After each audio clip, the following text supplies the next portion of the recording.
Hello everyone, welcome to the new session of Sexual Reproduction in Flowering Plants Theory Part।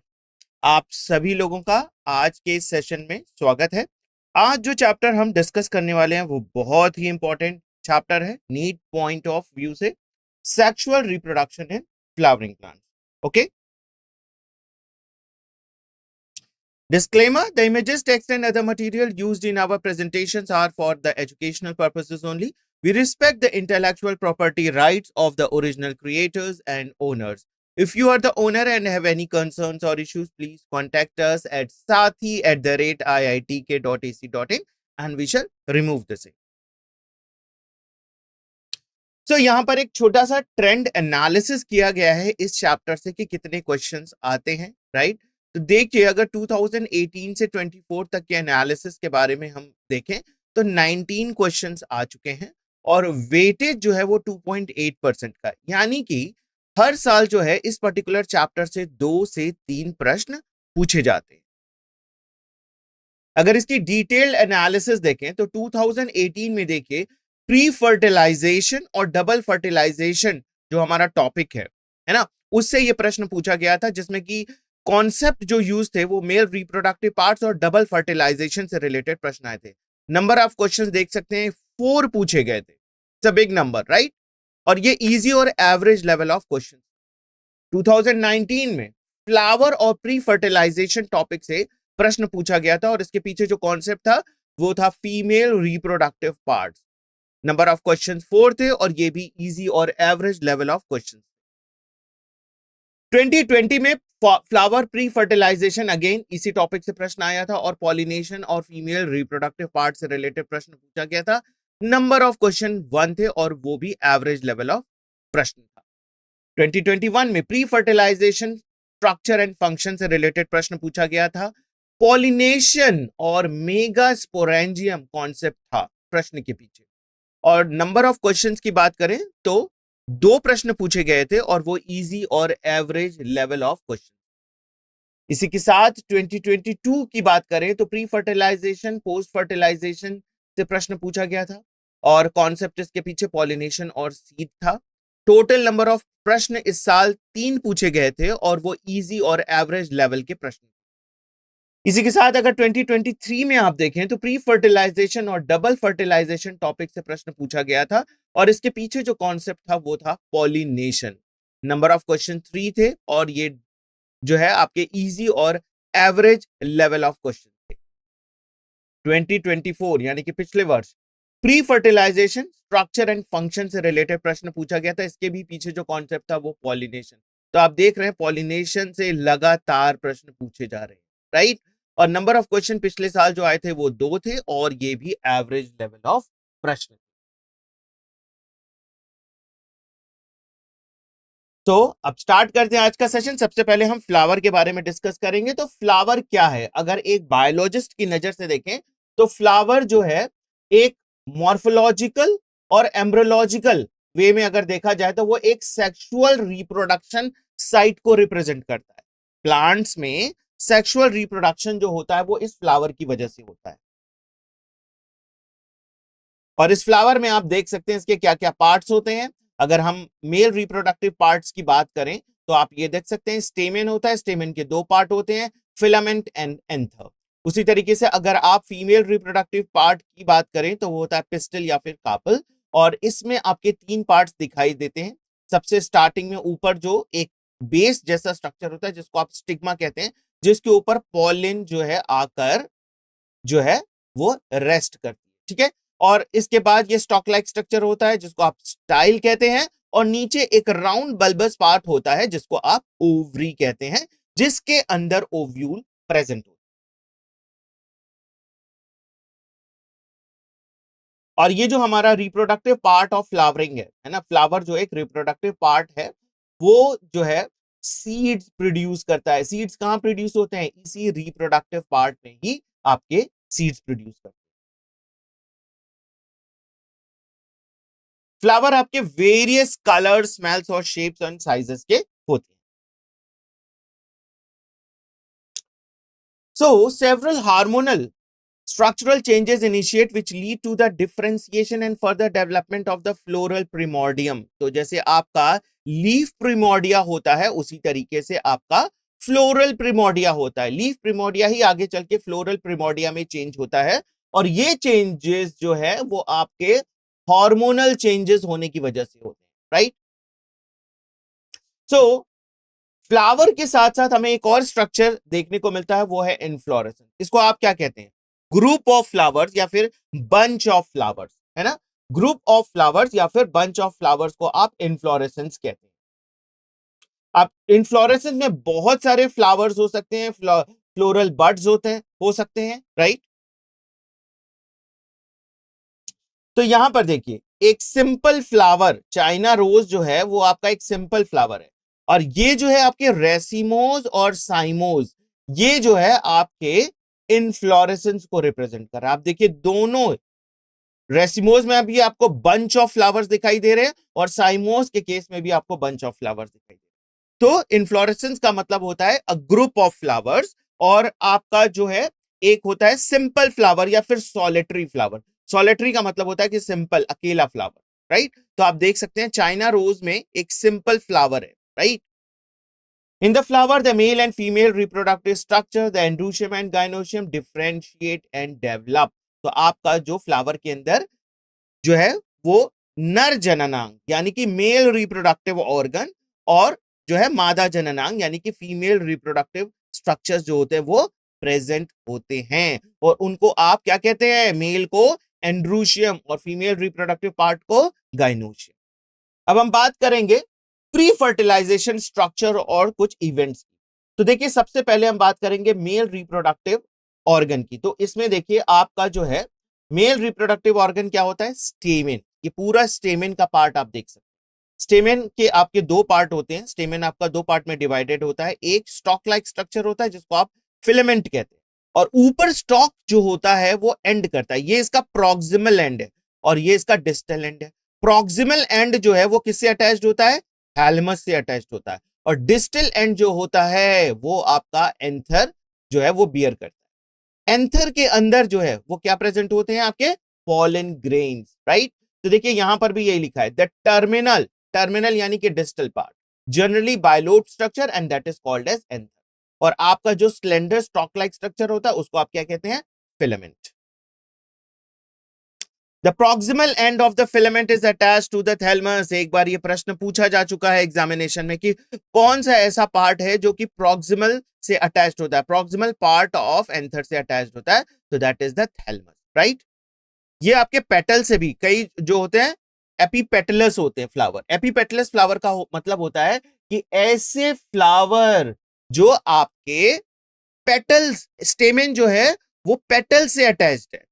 Generally वैसे आप देखा जाए तो thalamus से अटैच्ड होता है लेकिन कुछ फ्लावर्स में जो आपका स्टेमेन होता है वो आपका पेटल से attached, right? The number of length of the stamens are variable in flower of the different species. Length जो स्टेमेन का जो लेंथ होता है वो अलग अलग स्पीशीज में अलग अलग हाइट का हो सकता है, अलग अलग लेंथ का हो सकता है. So the typical angiosperm anther की आप बात करें तो देखिए ये बाइलोब्ड होता है ना. दो लोब इसमें आपको दिखाई देते हैं. आप ये वाला जो ट्रांसफर सेक्शन है इसका देखिए वन लोब, आपका ये वाला एक लोब है और ये वाला जो है वो दूसरा लोब. तो इसलिए आप इसको कहते हैं bilobed. And each lobe have two theca और एक लोब में आप देख सकते हैं दो थीका है.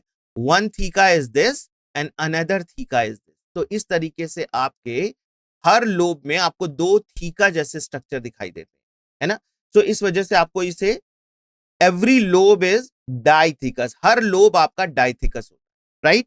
तो total number of theca anther में कितने हो गए? 4 और लोब्स कितने हो गए? 2. Often the longitudinal grooves run length. अब ये देखिए इसका जो ग्रूव्स लाइक स्ट्रक्चर है ना ये पूरा नीचे तक ऐसे प्रेजेंट होता है और इसके अंदर पूरे पॉलन ग्रेन्स भरे होते हैं. The bilobe nature of the anther is very distinct in the transverse section of the anther. तो आप देख सकते हैं ये इसका ट्रांसवर्स सेक्शन है ना, इसमें थीका आपको दिखाई दे रहे हैं और उसमें जो है वो बाइलोब्ड स्ट्रक्चर. आपका पहले तो लोब है, लोब आपका जो है वो दो है इसलिए इसको बाइलोब्ड कहा जाता है और हर लोब में आपको 2 थीका भी प्रेजेंट होते हैं। आप इसके ट्रांसफर सेक्शन को कट कर ये थीका वाला जो स्ट्रक्चर है वो अच्छे से देख सकते हैं, काफी विजिबल होता है, तो you can see that. The anther is four-sided tetragonal structure consisting of 4 microsporangia। अब ये जो मैंने थीका की बात की, हर थीका क्या रिप्रेजेंट कर रहा है? माइक्रोस्पोरेंजिया। तो total number of microsporangia is how much? Total number of microsporangia are 4। Okay, और ये आपके कॉर्नर पे प्रेजेंट होता है, 2 इन ईच लोब, राइट।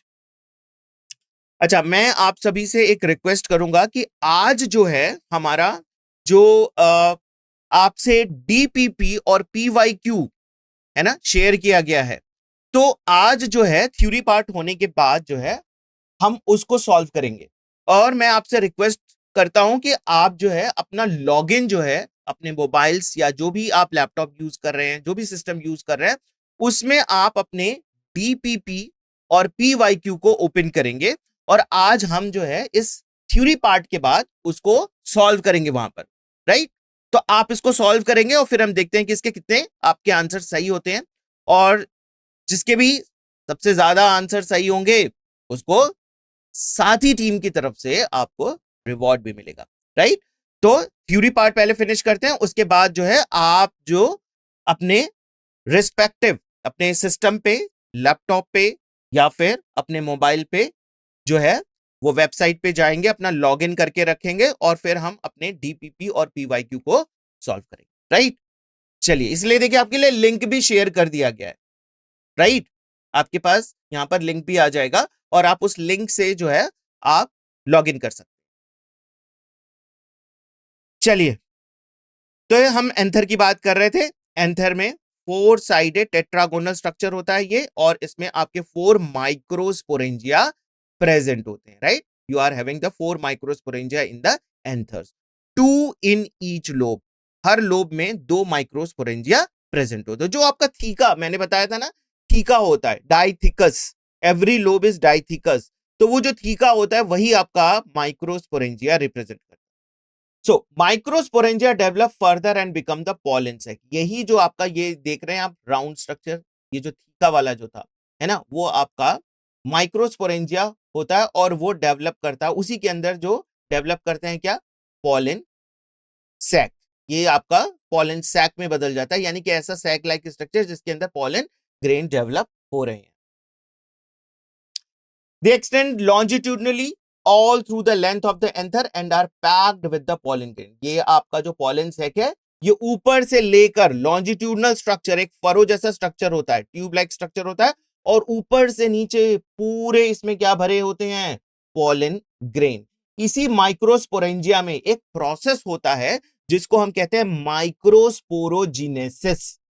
इस प्रोसेस के फलस्वरूप जो है आपका माइक्रोस्पोरेंजिया पॉलन सैक में बदल जाता है, क्योंकि माइक्रोस्पोरोजेनेसिस प्रोसेस के अंतर्गत माइक्रोस्पोर्स बनते हैं या फिर पॉलन ग्रेन्स बनते हैं।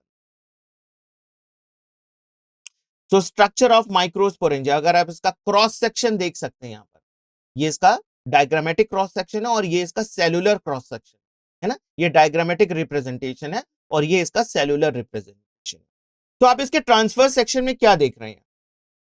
इसका एक आउटलाइन देख रहे हैं सबसे बाहर की तरफ, there is an outline, right. Outline जो है वो आपके 4 लेयर्स ऑफ सेल से बनी हुई है।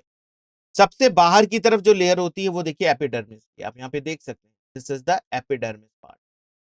फिर इसके बाद आपकी एंडोथीसियम होती है, endothecium. So here you can see the next layer, आपकी एपिडर्मिस से जो बिल्कुल नेक्स्ट लेयर होती है वो आपकी कौन सी होती है? एंडोथीसियम। इसके बाद कुछ मिडिल लेयर्स होती है, मिडिल लेयर्स 2 से 3 हो सकती है, आप यहां पे देखिए 1 और 2 रिप्रेजेंट किया गया है मिडिल लेयर। और सबसे अंदर वाली जो वॉल की लेयर होती है उसको आप क्या कहते हैं? Tapetum. The inner most layer of the pollen sac wall is called as tapetum. अंदर वाली जो लेयर होती है वो आपकी क्या कहलाती है? Tapetum. The outer 3 wall perform the function of protection. बाहर की जो 3 वॉल है, कौन कौन सी है बाहर की 3 वॉल? एपिडर्मिस, एंडोथीसियम और मिडिल लेयर्स। ये तीनों जो है वो प्रोटेक्शन का काम करती है, राइट। लेकिन जो आपकी सबसे अंदर वाली है, कौन सी अंदर वाली है सबसे? टैपेटम, ये नरिशमेंट का काम करती है।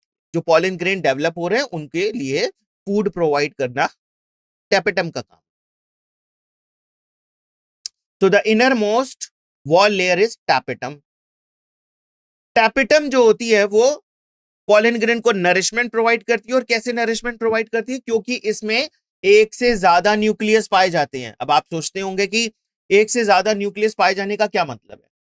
देखिए, जो भी नरिशमेंट प्रोवाइड किया जाता है वो किस फॉर्म में किया जाता है? प्रोटीन के फॉर्म में किया जाता है, फूड मटेरियल्स के फॉर्म में किया जाता है, राइट। तो अगर आपको याद हो मॉलिक्यूलर बेसिस ऑफ इनहेरिटेंस, तो वहां पर क्या होगा था? डीएनए था, डीएनए से आरएनए बनता है और आरएनए से फिर ट्रांसलेशन के द्वारा प्रोटीन बनता है ना। तो यहां पर भी वही प्रोसेस हो रही है। अब यहां पर एक से ज्यादा न्यूक्लियस अगर होगा तो आपकी प्रोटीन का अमाउंट बढ़ जाएगा। नंबर ऑफ पॉलन ग्रेन बहुत ज्यादा है और उसको ज्यादा से ज्यादा नरिशमेंट पहुंचाने के लिए यहां पर जो है एक मॉडिफिकेशन पाया जाता है कि टैपेटम की सेल्स मल्टी न्यूक्लिएट हो सकती है।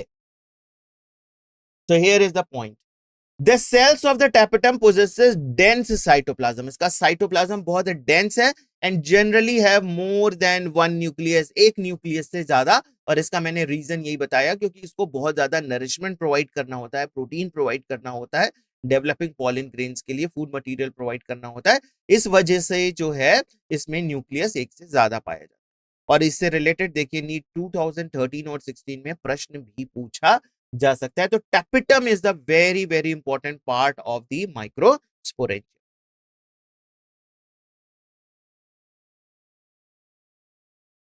अब देखिए यहां पर जो है आपका, अगर स्टार्टिंग से हम देखें तो माइक्रोस्पोरोजेनेसिस प्रोसेस कैसे होती है। तो आपका जो थीका था उसमें होमोजीनियस सेल्स थे, उसको आप कहते हैं स्पोरोजीनियस टिश्यू, राइट। ऐसे सेल्स जो स्पोरोजीनियस सेल्स होते हैं ये आपके मियोसिस डिवीजन करते हैं, रिडक्शन डिवीजन करते हैं, राइट। तो माइक्रोस्पोरोजेनेसिस में क्या होता है? As the anther develop the cells of sporogenous tissue undergo meiotic division to form the microspore tetrad. Tetrad यानी एक सेल से आपके 4 सेल्स बन रहे हैं, इसीलिए इसको माइक्रोस्पोर टेट्राड कहा जाता है। और कौन सा डिवीजन है?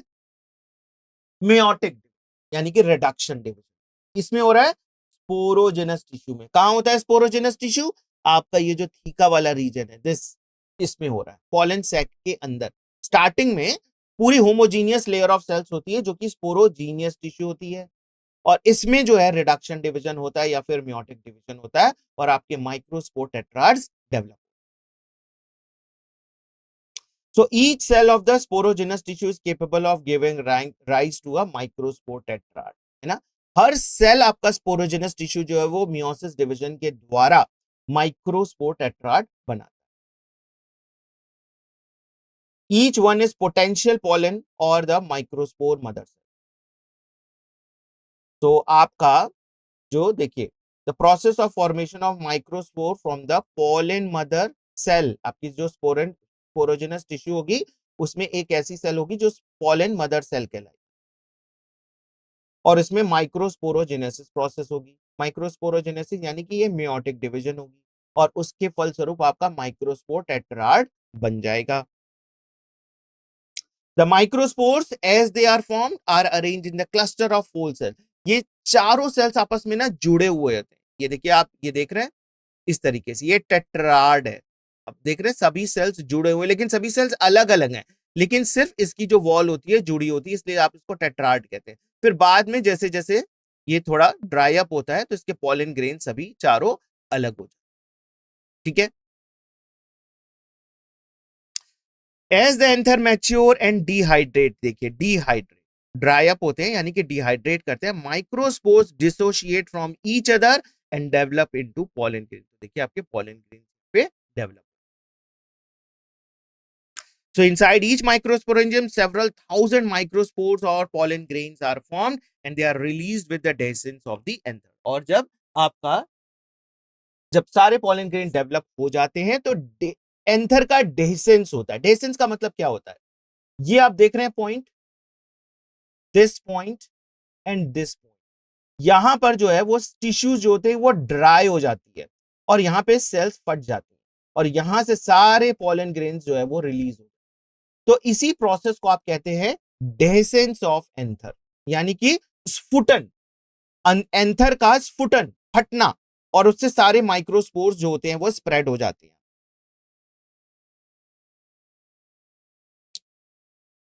तो यहां पर देखिए एक टू सेल्ड पॉलन ग्रेन की संरचना को दिखाई गई है। Pollen grains are represent the male gametophyte. ये भी प्रश्न कई बार पूछा जाता है कि मेल जो गैमेटोफाइट है वो किससे रिप्रेजेंट होता है, एंथर से होता है, पीएमसी से होता है ना, आपका पॉलन ग्रेन मदर सेल से होता है, या फिर जो है माइक्रोस्पोर टेट्राड से होता है, किससे होता है, पॉलन ग्रेन से होता है। माइक्रोस्पोर टेट्राड में एक्चुअली 4 आपके पॉलन ग्रेन है, यही पॉलन ग्रेन जब अलग अलग हो जाते हैं तो वो आपके मेल गैमेटोफाइट को रिप्रेजेंट।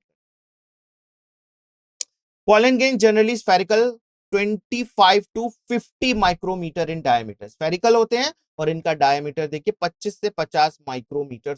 ये सारे पॉइंट बहुत इंपॉर्टेंट है, अगर आप इसको ध्यान से पढ़े रहेंगे ना तो कई बार स्टेटमेंट वाइज क्वेश्चन आते हैं, स्टेटमेंट बेस्ड क्वेश्चन आते हैं। तो वहीं पर अगर स्टेटमेंट ये देगा कि pollen grains are spherical and having 50 to 100 micrometers in diameter, तो अगर आपको ये डेटा याद नहीं रहेगा तो वहां पर आप जो है उस स्टेटमेंट को सही और गलत चुनने में गलती कर सकते हैं। इसलिए ये सारी इंफॉर्मेशन बहुत इंपॉर्टेंट है, right. It is a prominent to layered wall. आपकी सभी पॉलन ग्रेन जो होती है ना, इसकी 2 वॉल आपको दिखाई देंगी। देखिए बाहर वाली जो वॉल होती है उसको आप क्या कहते हैं, एक्साइन। एक्स का मतलब ही होता है कि बाहर, है ना, और इन का मतलब होता है अंदर। एक्साइन और इंटाइन, इसकी 2 वॉल लेयर होती है, राइट। अब ये देखिए जो एक्साइन से इंफॉर्मेशन है ना, ये बहुत इंपॉर्टेंट है, इससे कई बार प्रश्न पूछा जाता है। Hard outer layer called the exine, बाहर की जो हार्ड लेयर होती है उसको एक्साइन कहते हैं, और ये किससे बना हुआ है, स्पोरोपोलेनिन मटेरियल। स्पोरोपोलेनिन मटेरियल एक ऐसा ऑर्गेनिक मटेरियल है जिसका डिग्रेडेशन अभी तक नहीं हुआ, ऐसा कोई भी मटेरियल नहीं पाया जाता है जो इस स्पोरोपोलेनिन को डिग्रेड कर सके। तो इस वजह से आपके बहुत पुराने रिमोट पास्ट में जो प्लांट्स दबे रह गए थे, पॉलन उनके दबे रह गए थे, वो आज भी पॉलन ग्रेन हमें उसी अवस्था में मिलते हैं।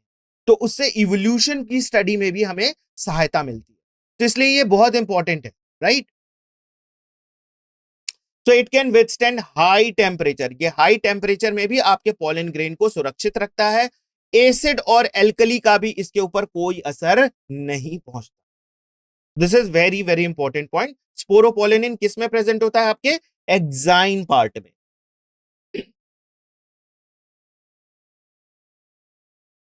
अब ये जो आपका जो है ना, no enzyme that degrade the sporopollenin is so far, अभी तक कोई भी ऐसा एंजाइम नहीं है जिससे कि आप स्पोरोपोलेनिन को डिग्रेड कर सकते।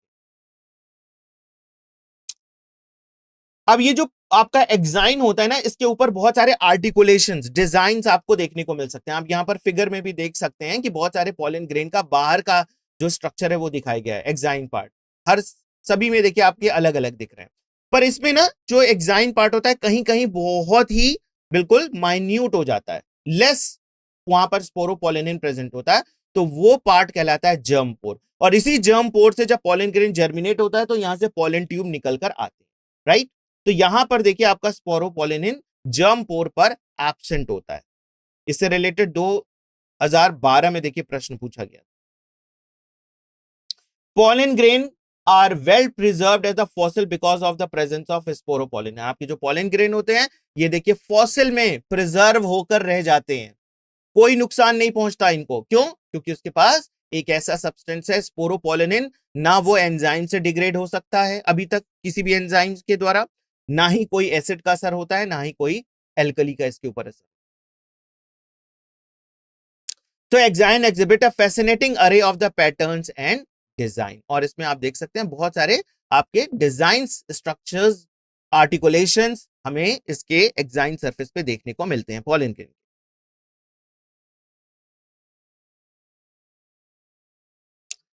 जो इनर वॉल होती है उसको मैंने पहले ही बताया, उसको आप क्या कहते हैं, इंटाइन।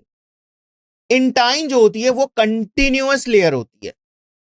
जैसे आपके इंटरप्शन देखा गया था ना, एक्साइन के केस में इंटरप्शन होता है कि कहीं कहीं पर जो है वो जर्म पोर पाए जाते हैं, तो वहां पर स्पोरोपोलिन बहुत माइन्यूट हो जाती है, राइट। तो वो वहां पर एक्साइन थोड़ा बिल्कुल नहीं प्रेजेंट है। अब यहां पर देखिए आपके इंटाइन जो है ये किससे बनी हुई है, cellulose and pectin material. Cytoplasm of pollen grain is surrounded by the plasma membrane. जो साइटोप्लाज्म होता है वो प्लाज्मा मेम्ब्रेन से सराउंडेड होता है। और ज्यादातर आप देखेंगे कि पॉलन ग्रेन जब मैच्योर हो जाते हैं तो वो दो सेल रिप्रेजेंट कर रहे होते हैं, दो सेल से बने हुए होते हैं। एक सेल जो होता है काफी लार्ज होता है और उसको आप वेजिटेटिव सेल कहते हैं। ये जो बी वाला फिगर है इसमें आप देख सकते हैं, दिस वन, जो लार्ज सेल है वो आपका वेजिटेटिव सेल है, और जो जेनरेटिव सेल है वो देख सकते हैं बहुत छोटा स्पिंडल शेप में, right. The vegetative cell is bigger and abundant food reserve and a large irregularly shaped nucleus. इसका जो न्यूक्लियस होता है वो काफी बड़ा होता है, इरेगुलर शेप में होता है। वहीं आपका जो जनरेटिव सेल है ना, स्मॉल होता है, राइट, और उसका न्यूक्लियस कंपैरेटिवली छोटा होता है।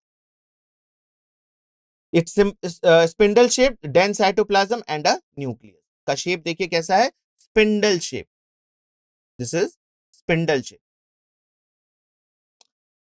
इन ओवर 60% ऑफ एंजियोस्पर्म्स, एंजियोस्पर्म्स यानी कि फ्लावरिंग प्लांट, 60% एंजियोस्पर्म में, फ्लावरिंग प्लांट में आपकी जो पॉलन ग्रेन्स होते हैं वो देखिए शेड ऑफ हो जाते हैं टू सेल्ड स्टेज पर। दो सेल्ड स्टेज पे अपने प्लांट से, एंथर से वो निकल जाते हैं बाहर, टू सेल्ड स्टेज। कितने, 60%। ये भी आपका स्टेटमेंट वाइज प्रश्न में पूछा जा सकता है, वो स्टेटमेंट दे सकते हैं। अब यहां पे देखिए 60% की जगह 50% अगर दे दिया जाएगा तो ये स्टेटमेंट रॉन्ग हो जाएगा, इसलिए ये आपको ध्यान रखना है।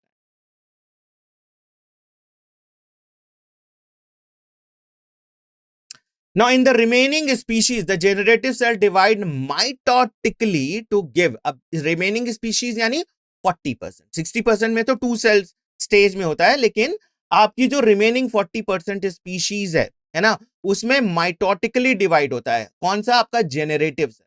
जेनरेटिव सेल डिवाइड होता है और दो सेल बना लेते हैं, टू मेल गैमेट्स बनाते हैं, राइट। और ये देखिए थ्री सेल्ड स्टेज पर जो है वो शेड ऑफ होता है पोलन, आपका पॉलन सैक से, एंथर से, राइट।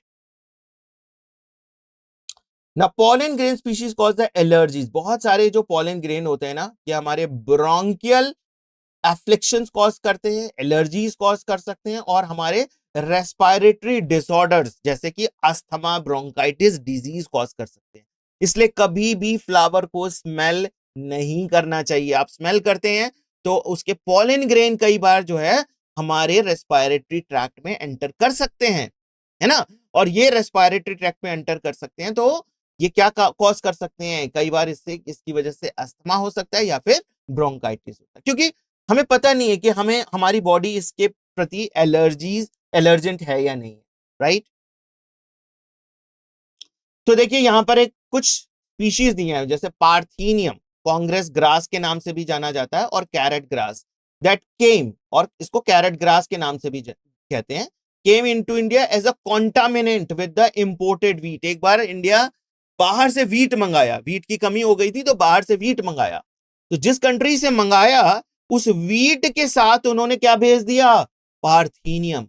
और पार्थीनियम जो है जब कहीं ग्रो किया जाता है तो ये क्या करता है, बहुत ज्यादा तेजी से ग्रो करते हैं और ये दूसरे प्लांट्स को ग्रो नहीं करने देते। और दूसरा नुकसान ये क्या कॉज करते हैं, ये एलर्जी फैला। तो आपको ध्यान रखना है, ये पार्थीनियम स्पीशीज जो है वो आपका respiratory disorder like asthma and bronchitis के लिए। Pollen grains are rich in nutrients, लेकिन पॉलन ग्रेन जो है वो न्यूट्रिएंट्स रिच सब्सटेंस है। तो आजकल थोड़ा ये फैशन सा भी हो गया है रीसेंट ईयर्स में कि पॉलन की जो ना मार्केट में टैबलेट्स अवेलेबल है, और ये फूड सप्लीमेंट्स की तरह जो लिए जाते हैं, जो हॉर्सेस रनिंग करते हैं, है ना, उनको ये प्रोवाइड किया जा सकता है, या फिर जो एथलीट्स होते हैं उनको भी ये प्रोवाइड किया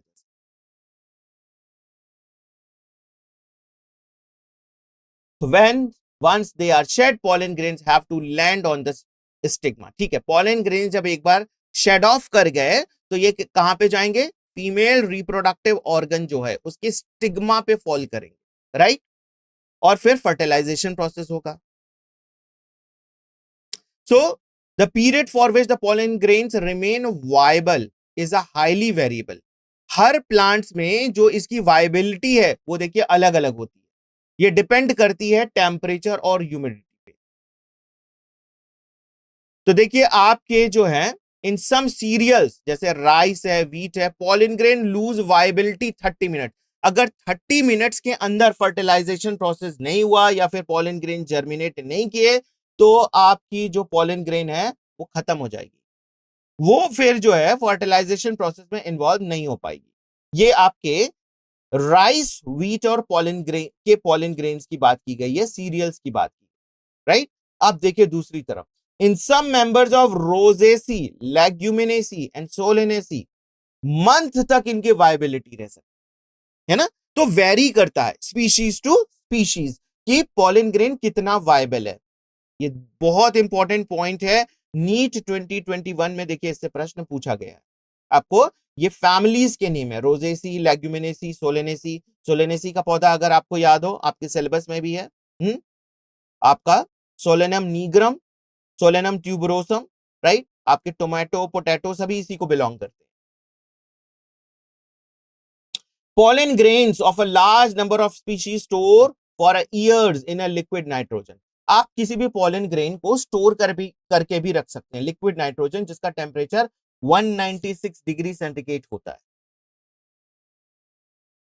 So such stored pollen can be used as a pollen bank similar to seed banks in crop breeding program। ऐसे stored pollen grain जो इतने लो टेम्परेचर पे लिक्विड नाइट्रोजन में स्टोर किए जाते हैं ये आगे चल के pollen bank की तरह यूज किए जा सकते हैं। जैसे कि हम सीड बैंक बनाते हैं ना, उसी तरीके से pollen bank भी बना के रख सकते हैं। जब जरूरत होगी उन pollen को हम अपने ब्रीडिंग प्रोग्राम में यूज कर सकते हैं। अब हम बात करेंगे pistil, megasporangium, ovule and embryo sac के बारे में। So gynoecium represent the female reproductive part of the flower. जैसे आपका आपका स्टेमेन जो था वो आपका फीमेल मेल रिप्रोडक्टिव पार्ट था, उसी तरीके से गाइनोशियम जो है वो देखिए आपका female reproductive part. The gynoecium may consist of a single pistil. जब आपका सिर्फ एक पिस्टल प्रेजेंट होता है, राइट, तो वो आप उसको कहते हैं मोनोकार्पेलरी। और जब उसमें बहुत सारे पिस्टल एक साथ प्रेजेंट होते हैं तो आप उसको कहते हैं मल्टी कार्पेलरी, राइट। आप ये देखिए बी वाला जो फिगर है, multi carpellary syncarpous pistil of papaver, papaver somniferum, उसमें देखिए आपका मल्टी कार्पेलरी मिलता है, right.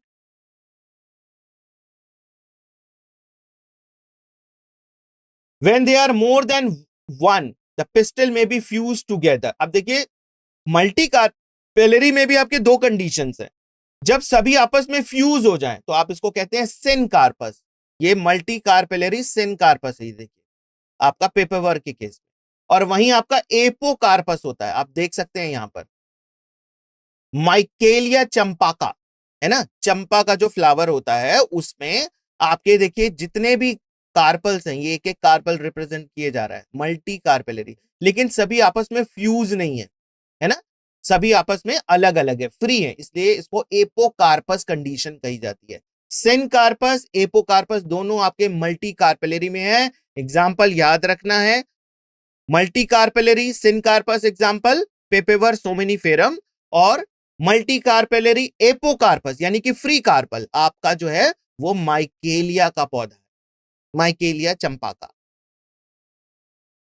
Each pistol has 3 parts, ये हम पहले भी देख चुके हैं कि हर पिस्टल के 3 पार्ट्स होते हैं, स्टिग्मा, स्टाइल एंड ओवरी। और स्टिग्मा जो होता है वो रिस्पॉन्सिबल होता है पोलन ग्रेन को रिसीव करने के लिए। So the stigma serve as a landing platform for the pollen grain। आपका जो स्टिग्मा है वो क्या है, लैंडिंग प्लेटफॉर्म है pollen grain।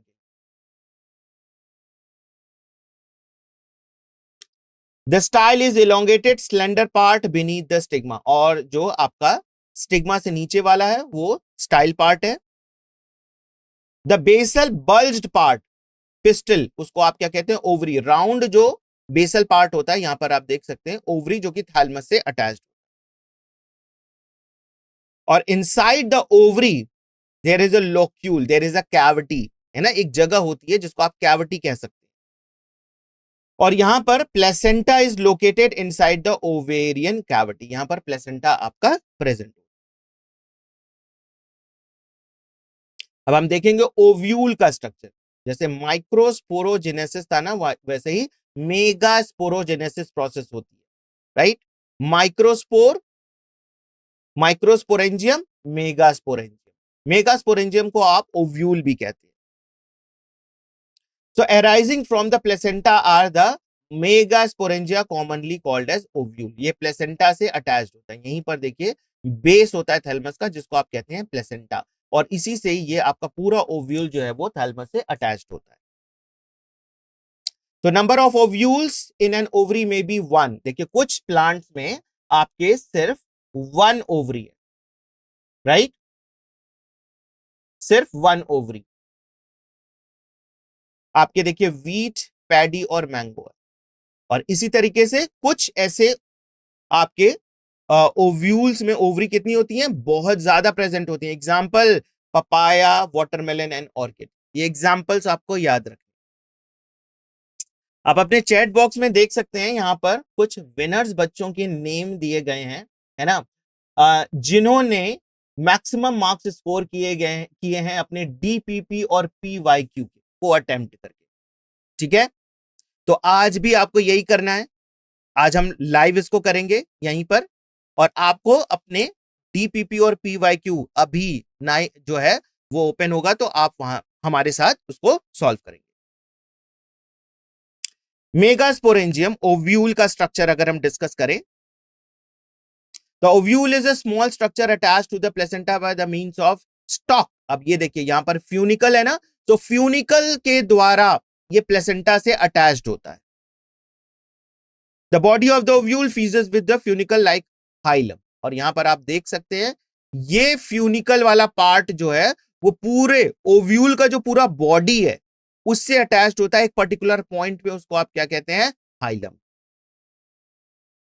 The hilum represent the junction between the ovule and funicle, तो फ्यूनिकल स्टॉक लाइक स्ट्रक्चर है और ओव्यूल फ्यूनिकल से एक पर्टिकुलर पॉइंट पे अटैच्ड होता है जिसको आप हाइलम कहते हैं।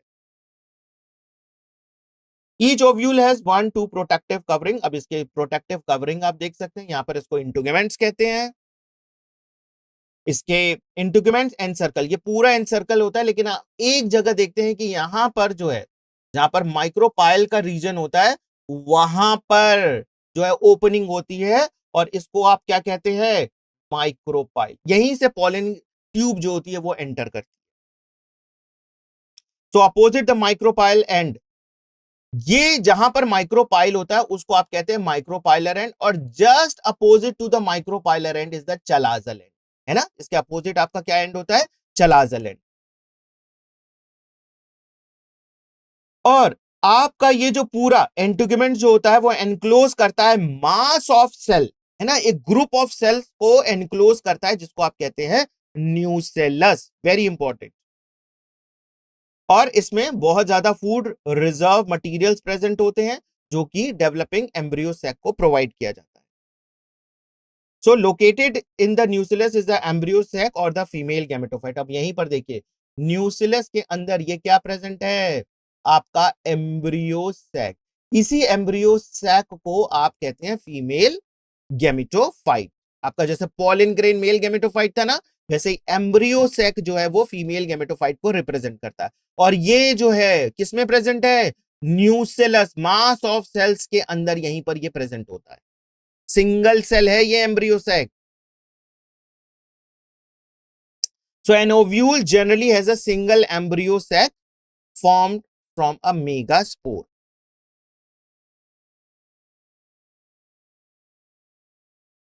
तो अब हम देखेंगे कि मेगास्पोरोजेनेसिस प्रोसेस कैसे होता है।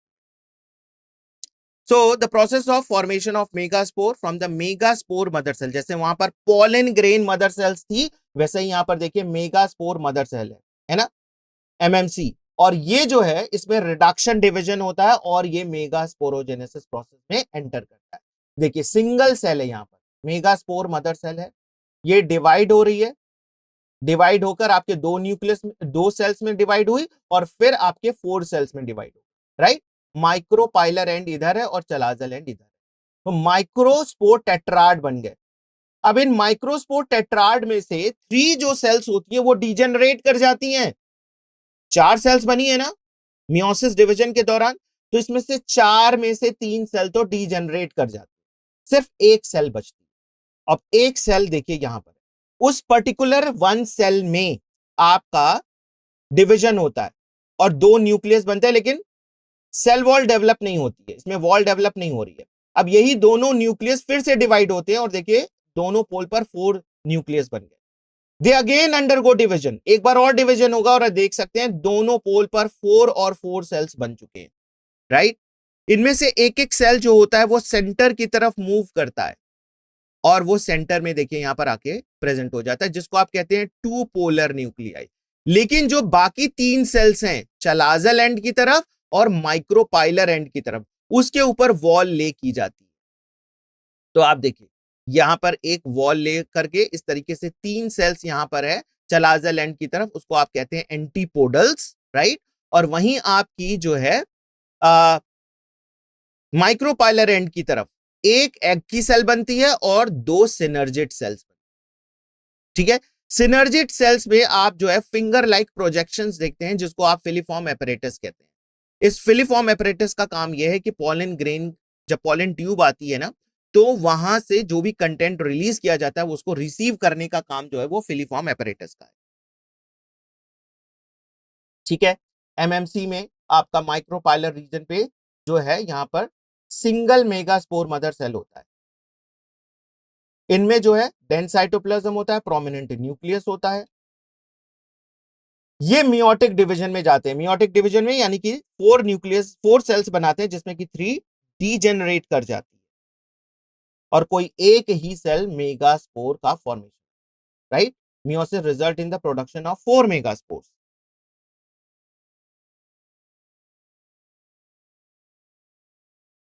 Now, in a majority of flowering plant, one of the megaspore is functional while other 3 degenerate. एक ही functional होता है, बाकी 3 degenerate करते हैं। Only one functional megaspore develop into the female gametophyte embryo sac. तो embryo sac आपका single megaspore से बनता है और इस वजह से इसको monosporic development, very important point, इस वजह से इसको बोलते हैं monosporic development. So 2 or more sequential mitotic divisions result in the formation of 4 nucleate and later 8 nucleate। तो देखिए यहां पर इस वाले बी वाले इसमें देखिए कितने न्यूक्लियस हैं, 8 न्यूक्लियस हैं, राइट। और 8 न्यूक्लियस फिर धीरे धीरे अपने आप को अरेंज इस तरीके से करता है कि आपका एम्ब्रियो सैक बनता है। और एम्ब्रियो सैक कितने सेल का स्ट्रक्चर है, 1 2 3 1 2 3 6 इधर, और बीच में एक सेंटर सेल जो है आपका जो सेंट्रल सेल है, 3 एंटीपोडल सेल्स, माइक्रोपाइलर एंड की तरफ एक एग, 2 सिनर्जिड, टोटल हो गए 6, और एक सेंटर वाला जो सेल है टोटल हो गए 7। तो 7 सेल और न्यूक्लियस कितने हैं, न्यूक्लियस आपके 3 इधर एंटीपोडल्स, 3 इधर आपके एग एपरेटस के और 2 polar nuclear, total 8 nucleate structure है।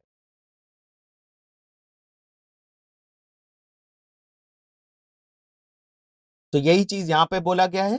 After 8 nucleus stage, the cell wall is laid, leading to the organization of typical female gametophyte of the embryo sac। तो ये एक typical female embryo sac का representation है। Antipodals 3 है और यहां पर आपका ये जो एग और आपके जो सिनर्जिड है, इन दोनों को मिलाकर आप कहते हैं एग एपरेटस, वो कहते हैं एग एपरेटस। सेंटर में आप देख सकते हैं पोलर न्यूक्लियाई, ये 2 polar nuclei. So 3 cells are grouped together at the micropylar end and constitute the egg apparatus. और egg apparatus in turn consist of, तो फिर एग apparatus में कितने सेल्स प्रेजेंट हैं, 3 सेल्स हैं जिसमें कि 2 सिनर्जिड हैं और एक आपका एग सेल है। और आपके सिनर्जिड सेल में एक बहुत ही इंपॉर्टेंट चीज आप देखते हैं, सेलुलर थिकनिंग माइक्रोपाइलर टिप, जिसको आप कहते हैं फिलिफॉर्म एपरेटस, है ना। इसका बहुत इंपॉर्टेंट, अभी कोई ऐसा रोल तो नहीं पता है, लेकिन फिर भी ये पॉलन ट्यूब से जो कंटेंट होता है उसको रिसीव करने का काम करते हैं या फिर उसको गाइड करने का काम। तो 3 cells at the chalazal end, जिसको आप कहते हैं antipodals, and the large central cell mentioned earlier has a 2 polar nuclei. Center cell ये आपका है, ये वाला, तो उसमें 2 पोलर न्यूक्लियाई प्रेजेंट। और इस तरीके से देखा जाए तो आपका embryo sac, very important point, mature होने पर 8 न्यूक्लिएट और 7 सेल्ड है। ये पॉइंट याद रखना है, कई बार आप मिस्टेक करते हैं, यहां पर 7 न्यूक्लिएट और 8 सेल्ड समझ लेते हैं, राइट। तो आपको ध्यान रखना है, it is 8 nucleate and 7 sailed structure. अब हम बात करेंगे पॉलिनेशन की। तो पॉलिनेशन क्या होता है? जब पॉलिन ग्रेन जो है आपके एंथर से रिलीज होते हैं और स्टिग्मा पर जाकर गिरते हैं, इसको आप पॉलिनेशन कहते हैं। अब पॉलिनेशन के प्रकार हम देखते हैं, कितने तरीके के पॉलिनेशन। तो depending upon the source of pollen, pollination can be divided into 3 types. आपके पॉलिनेशन 3 तरीके के हो सकते हैं। ऑटोगेमी, सबसे पहला देखिए कौन सा है, ऑटोगेमी, यानी कि pollination achieved with in the same flower, अपने ही फ्लावर के एंथर से पॉलिन ग्रेन रिलीज होगा और स्टिग्मा पे जाकर गिरेगा, उसको कहते हैं ऑटोगेमी, सेल्फ पॉलिनेशन, जिसको आप समझ सकते हैं, राइट। तो transfer of pollen grain from anther to the stigma of the same flower.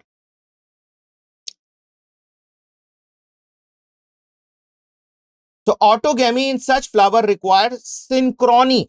Synchrony का मतलब क्या हुआ कि जब पॉलन और आपका जो फीमेल पार्ट है, मेल और फीमेल दोनों एक ही टाइम मैच्योर हों, तब बात बनेगी पॉलिनेशन की, राइट।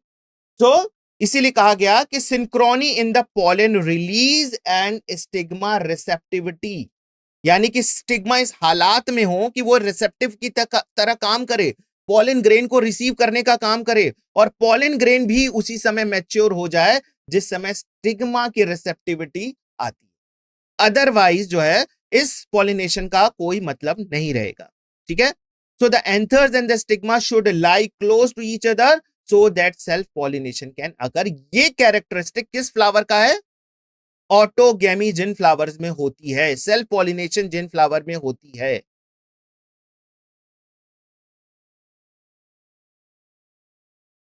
सम प्लांट सच एज वायोला, जिसको कॉमन पेंसी कहा जाता है, Oxalis, Commelina, produces 2 types of flower. देखिए इसमें 2 तरीके के फ्लावर होते हैं।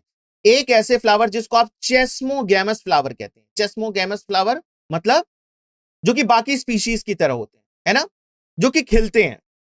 और कुछ क्या होते हैं? Cleistogamous flower.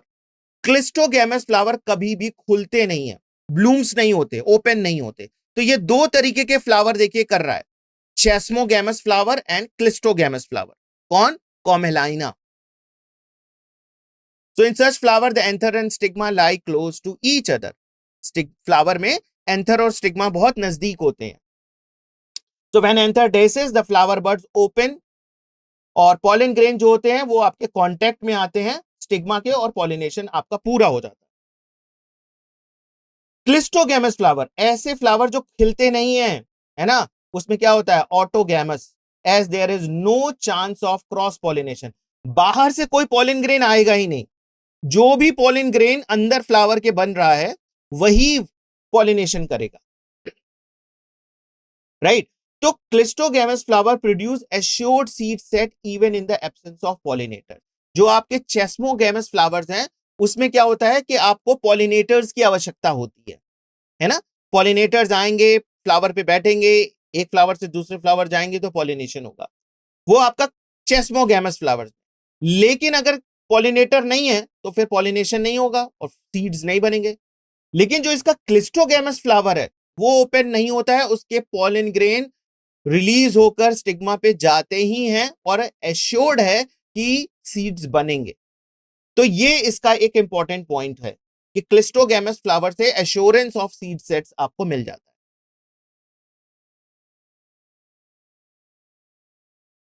अब हम बात करेंगे गेटिनोगैमी की। देखिए ऐसे फ्लावर जो कि एक ही पॉलिनेशन आपके दो फ्लावर जो कि एक ही पौधे पर प्रेजेंट है, उनके पॉलन ग्रेन एक फ्लावर से दूसरे फ्लावर पे अगर ट्रांसफर हो रहे हैं स्टिग्मा पे, तो आप कहेंगे कि ये गेटिनोगैमी। तो although geitonogamy is functionally cross pollination involving the pollen agent, genetically it is similar, क्योंकि आपका जो पूरा प्लांट है वो सिमिलर है, जेनेटिकली तो सिमिलर है, तो अगर उसके पॉलन ग्रेन ट्रांसफर भी हो जाते हैं तो आपको यहां पर कोई जो है बहुत ज्यादा जेनेटिक वेरिएशन देखने को नहीं मिलता है, राइट। अब बात करेंगे जीनोगैमी की। जीनोगैमी में देखिए आपके दो अलग अलग आपके प्लांट हैं, उसके फ्लावर के बीच में अगर पॉलिनेशन हो रहा है तो आप कहेंगे ये geitonogamy. Transfer of pollen grain from anther to the stigma of different plant of the same species. So this type of only type of pollination which during the pollination brings genetically different types of pollen grains to the stigma, है ना। यहां पर genetic variation आपको देखने को जरूर मिलेगा।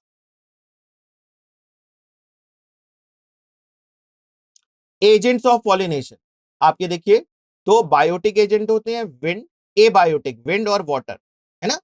और आपका कुछ बायोटिक एजेंट होते हैं जो कि एनिमल्स के द्वारा जो है पॉलिनेशन कराया जाता है।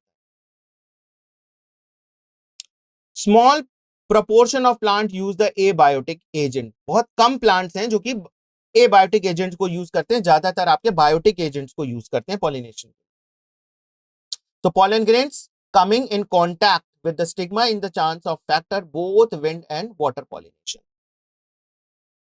तो देखिए जो पॉलिनेशन होता है आपके विंड वाले पौधों में, विंड से जो होता है या फिर वाटर से होता है, उनकी कुछ कैरेक्टरिस्टिक होती है। So wind pollination also require the pollen grains are light, हल्के होने चाहिए जो विंड से पॉलिनेशन होता है जिनमें, नॉन स्टिकी होने चाहिए, है ना। और लाइट इसलिए होने चाहिए क्या, ताकि उसको विंड जो है अपने साथ जो है एयर करंट के साथ उसको दूर तक ले जा सके, right. So they often possesses well exposed stamen, इसके जो स्टेमन होते हैं वो वेल एक्सपोज्ड हैं, so that pollens are easily dispersed into the, खुले हुए आप देख रहे हैं इसके जितने भी स्टेमेंस हैं बिल्कुल ओपन है, क्लोज्ड फॉर्म में नहीं है, राइट, जिससे कि इसके पॉलन ग्रेन आसानी से रिलीज हो सके और एयर करंट के थ्रू दूर तक जा सके।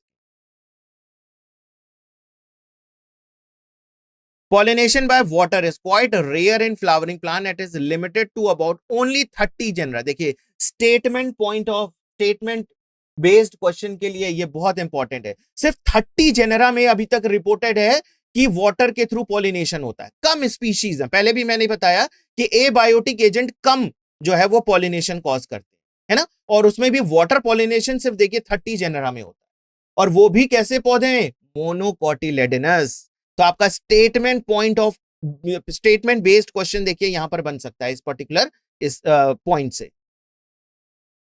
सम एग्जांपल्स ऑफ वाटर पॉलिनेटेड, आपको यह भी ध्यान रखना है, वेलिस्नेरिया हाइड्रिला जो है आपका सबमर्ज प्लांट है, राइट। और आपका sea grass such as zostera भी है जो कि आपका फ्रेश वाटर में पाया जाता है। वेलिस्नेरिया और हाइड्रिला फ्रेश वाटर में, और मरीन में जैसे सी ग्रासेस, जोस्टेरा जो है आपके मरीन वाटर में आपको देखने को मिलता है। So not all aquatic plants use water for pollination. जरूरी नहीं है कि जो एक्वेटिक प्लांट हो उसमें वाटर के थ्रू ही पॉलिनेशन होगा, नहीं। वाटर हाइसेंथ, जलकुंभी, आइकॉर्निया, उसमें देखिए फ्लावर कितना शोई होता है, पर्पल कलर का होता है, वहां पर इंसेक्ट्स के थ्रू पॉलिनेशन होता है।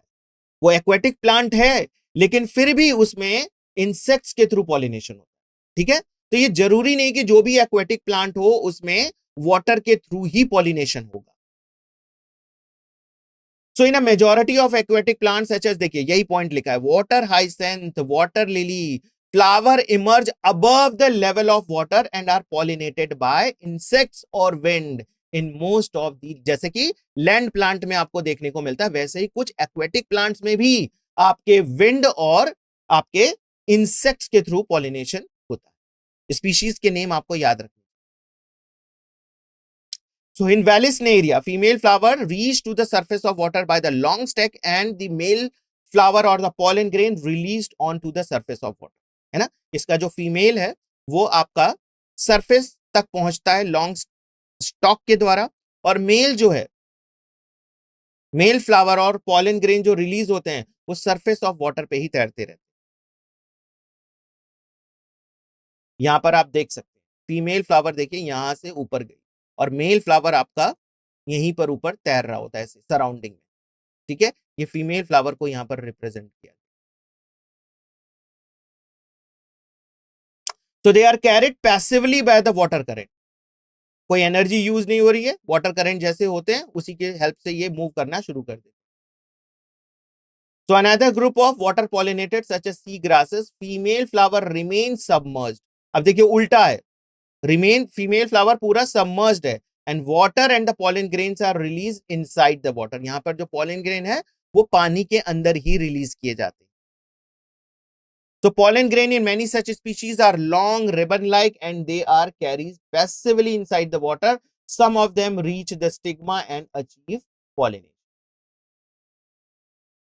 In most of water pollinated species, pollen grains are protected from wetting by the mucilage. देखिए कोई भी अगर आपका एक्वेटिक प्लांट है उसकी बॉडी पर ना म्यूसिलेज की कवरिंग जरूर पाई जाती है, क्योंकि वाटर से वो पूरा प्लांट खराब हो सकता है, पूरा प्लांट डेसिकेट हो सकता है। तो यहां पर जो पॉलन ग्रेन भी है, देखिए पॉलन ग्रेन प्रोटेक्टेड होते हैं म्यूसिलेज की कवरिंग के द्वारा, ताकि वो डेसिकेट ना हो जाए, वो खराब ना हो जाए। ये एक्वेटिक जो है आपके पॉलिनेटेड वाटर पॉलिनेटेड स्पीशीज में ऐसा देखने को मिलता है, सभी में नहीं।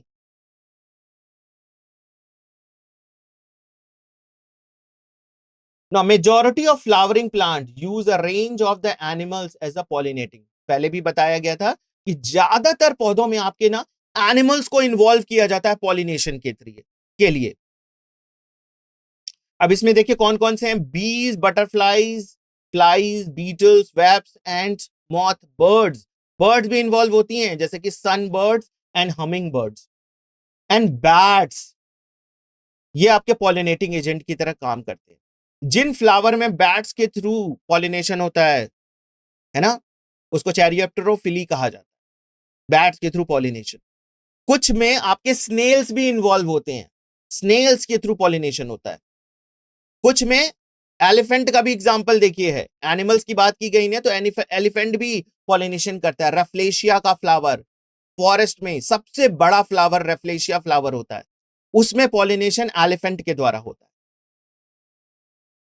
So among the animals, insects particularly bees, लेकिन जो इंसेक्ट्स, अगर हम एनिमल्स की बात कर रहे हैं तो ज्यादातर पौधों में आपके इंसेक्ट्स के थ्रू ही आपका पॉलिनेशन होता है, और उसमें भी बीज सबसे ज्यादा प्रीडोमिनेंट बायोटिक आपका पॉलिनेटिंग एजेंट है। और एक स्टडी के द्वारा यह भी पता चला है कि अगर बीज बिल्कुल खत्म हो जाएं तो आपके 80% फ्लावर्स में पॉलिनेशन नहीं होगा, and there will be scarcity of food की कमी हो जाएगी हमारे लिए, क्योंकि पॉलिनेशन जब होता है तभी सीड्स का सेट होता है, राइट। तो बीज हमारे लिए इसलिए बहुत इंपॉर्टेंट है। So when the flowers are small, numbers of flowers are clustered into an inflorescence to make them conspicuous. So animals are attracted by the flowers. जो है एनिमल्स जो होते हैं, यानी कि इंसेक्ट जो होते हैं, ये फ्लावर के कलर से अट्रैक्ट होते हैं, उनके फ्रेग्रेंस से अट्रैक्ट होते हैं। तो flowers pollinated by flies and beetles secrete foul odors to attract these animals, है ना। ये क्या करते हैं, फ्लावर्स जो पॉलिनेट होते हैं फ्लाइज और बीटल से, है ना, ये कुछ सीक्रीट अडर जो है से अट्रैक्ट होते हैं। So to sustain animal visit, the flowers have to provide rewards to the animals. तो फ्लावर बार बार आए, इसलिए वो जो इंसेक्ट्स आते हैं उनको एक रिवॉर्ड देते हैं। क्या रिवॉर्ड देते हैं, नेक्टर से जो है वो जूसेस। फ्लावर क्यों, अगर इंसेक्ट क्यों आएगा, वो उसको बहुत सुंदर वहां ब्राइट कलर दिखाई दे रहा है, पेटल्स ब्राइट कलर के हैं, उसको समझ में आ जाएगा कि भाई इस ब्राइट कलर तो है, यहां पर जाने पे हमें कुछ मिलता तो है नहीं, क्यों जाएगा वो, राइट। तो इसलिए फ्लावर उनको क्या करते हैं, और फ्लावर को भी फायदा है, फ्लावर को पॉलिनेशन कराना है ना, फर्टिलाइजेशन कराना है, इसलिए वो उनको बदले में क्या देते हैं, रिवॉर्ड्स देते हैं। ठीक है, रिवॉर्ड्स देते हैं ताकि आप बार बार आओ और आपके आने से हमारा पॉलिनेशन हो जाता है और आपको नेक्टर्स मिल जाता है, और नेक्टर्स इन इंसेक्ट्स के लिए फूड का काम करता है।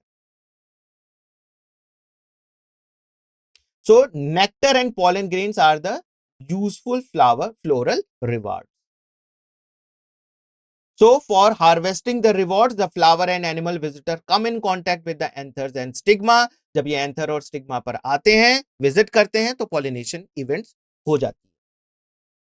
So the body of the animal gets coated with the pollen grain.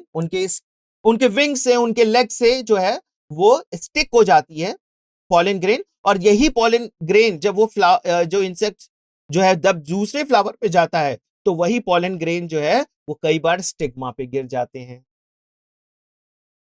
Right, और वहां पर जो है पॉलिनेशन जो है वो पूरा हो जाता है, पॉलिनेशन प्रक्रिया पूरी हो जाती है। तो in some species floral rewards are in providing safe places to lay egg.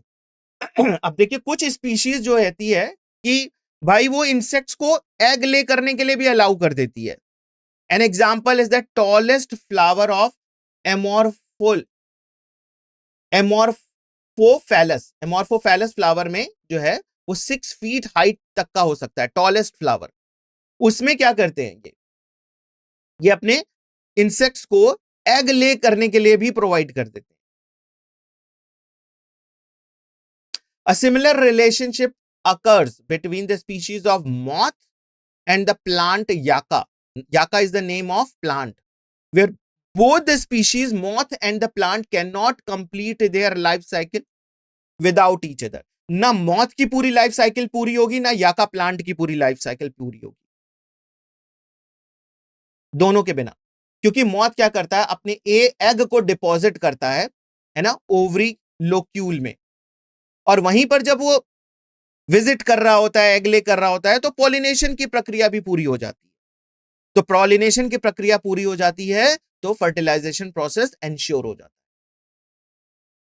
Right. So the larvae of the moth come out, the eggs and the seeds start developing, और जैसे ही लार्वा कम आते हैं, इसके एग से larva निकल कर आते हैं, तो आपके सीड्स जो है वो डेवलप होना शुरू हो जाते हैं।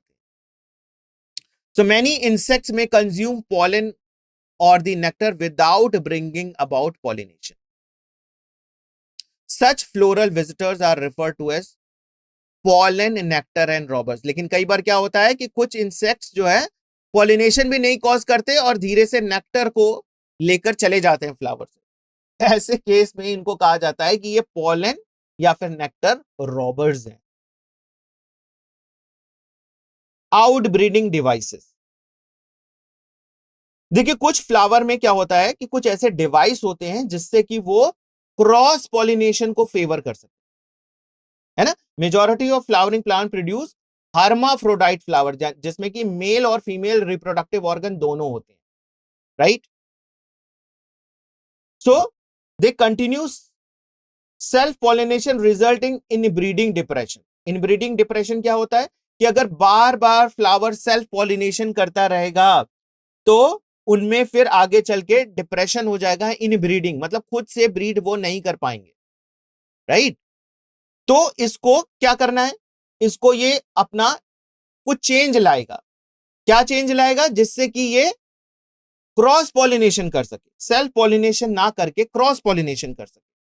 क्रॉस पॉलिनेशन का फायदा यह होता है कि जेनेटिक वेरिएशन डेवलप होता है।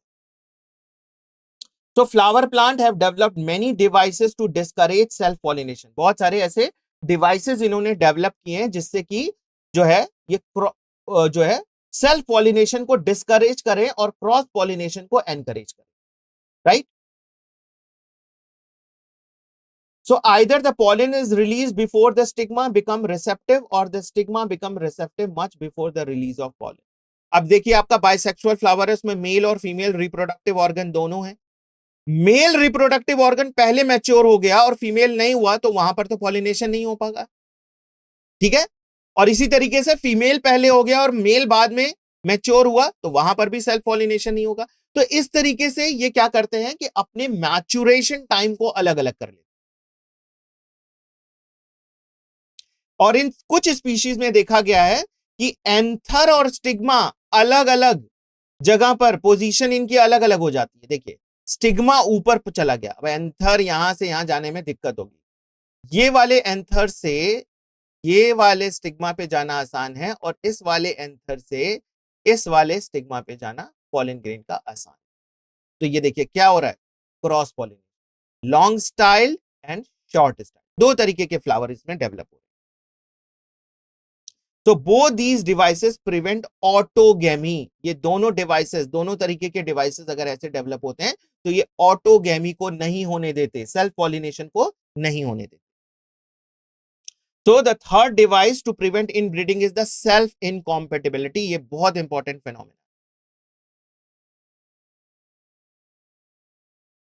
So this is a genetic mechanism and prevent the self pollen. Self pollination को ये discourage करते हैं, self pollination को, right? So another device to prevent the self pollination is the production of unisexual flower. या तो ये unisexual flower develop कर सकते।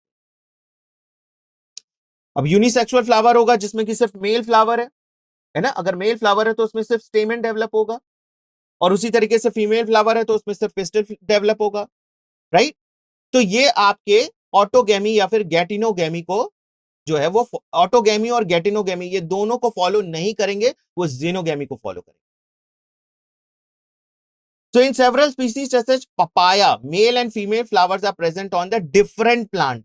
Male plant अलग, फीमेल प्लांट अलग, और इसमें क्या होता है कि आपकी इंश्योरिटी हो जाती है कि जो भी पॉलिनेशन होगा वो आपका क्रॉस पॉलिनेशन होगा।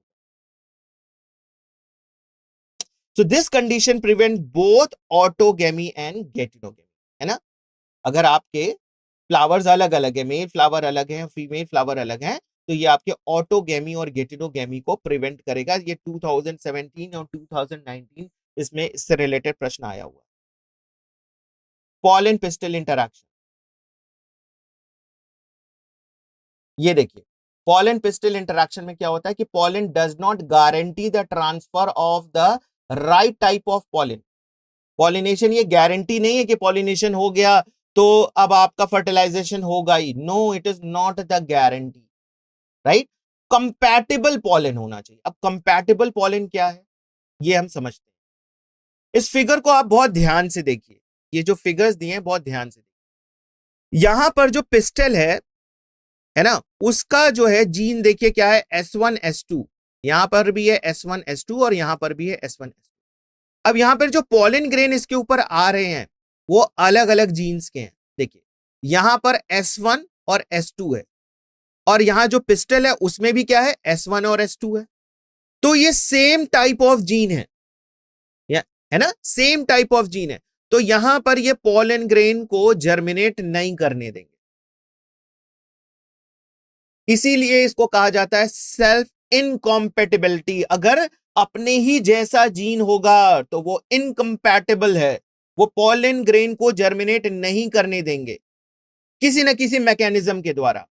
यहां पर वो केमिकल रिलीज नहीं होगा कि ये पॉलन ग्रेन जर्मिनेट करे, पॉलन ट्यूब इमर्ज आउट करे। अगर पॉलन ट्यूब इमर्ज आउट हो भी जाती है तो स्टाइल में रोक दी जाती है, अगर स्टाइल में बढ़ भी जाती है तो ये आपका पॉलन ट्यूब फीमेल गैमेटोफाइट में एंटर नहीं कर पाएगा।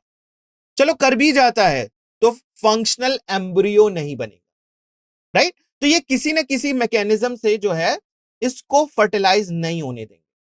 सेम नहीं होना चाहिए, S1 S2 पिस्टल में भी है और S1 S2 पॉलन ग्रेन में भी है, तो यहां पर सेम टाइप ऑफ जीन है। अब इस वाले केस में देखते हैं, सेकंड केस में देखते हैं। पिस्टल में अगेंस्ट S1 और S2 है, और यहां पर एक पॉलन है जो देखिए S1 है, दूसरा पॉलन ग्रेन S3 टाइप है, अलग है ना?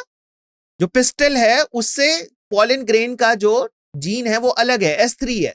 तो ये वाला इसको अलाउ कर देगा, जो है स्टिग्मा इसको अलाउ करेगा, ये अच्छे से इसके लिए केमिकल रिलीज करेगा, हार्मोन्स रिलीज करेगा जिससे कि ये जर्मिनेट करे। लेकिन S1 के लिए नहीं होगा, S1 अगेन यहां पर देखिए जर्मिनेट नहीं करेगा। समझ में आया? उसी तरीके से आप ये वाला देखिए S1 S2, और यहां पर आपके जो पॉलन ग्रेन है S3 एंड S4 टाइप के हैं। तो ये दोनों पॉलन देखिए यहां पर जर्मिनेट कर रहे हैं। इसी फिनोमेना को कहा जाता है सेल्फ इनकम्पैटिबिलिटी। और कौन सा कंपैटिबल होगा? जो डिफरेंट टाइप ऑफ जीन जो है जीन में जिनमें वेरिएशन होगा, उसका अलील अलग अलग है, जीन सेम है लेकिन उसका अलील अलग अलग है। एस जीन है, यहां पर अलील S1 और S2 है और यहां पर अलील S3 एंड S4 है। अब आप अलील समझते होंगे, एक जीन के कई फॉर्म्स हो सकते हैं, S1 S2 S3 S4, right. So often pollen of the wrong type either from other species और फ्रॉम द सेम प्लांट, वो क्या है, सेल्फ इनकॉम्पेटिबल है और वो स्टिग्मा पर लैंड करने के बावजूद जर्मिनेट नहीं करेगा। So the pistil has the ability to recognise those pollen, pistil के अंदर वो एबिलिटी होती है कि उन पॉलिन ग्रेन को वो रिकॉग्नाइज कर सके, राइट। और कंपैटिबल वाले को, राइट टाइप, राइट टाइप कौन सा है, ये वाला और ये वाला, ये वाले और ये वाले नहीं है। राइट टाइप को वो जो है वो कंपैटिबल है, उनको जर्मिनेट कराएगी, और जो इनकंपैटिबल है, जो रॉन्ग टाइप है, उनको जर्मिनेट नहीं करने देगी। So it is of the right type, जो राइट टाइप होगा वो पिस्टल उसको एक्सेप्ट करेगा, पॉलन जर्मिनेट करेंगे, ठीक है, और फर्टिलाइजेशन प्रोसेस पूरी हो जाएगी। जबकि वहीं आपका जो रॉन्ग टाइप होगा वो रिजेक्ट कर दिया जाएगा। अगर जर्मिनेट कर भी जाता है तो वो आपके स्टाइल में ही रोक दिया जाएगा, ठीक है।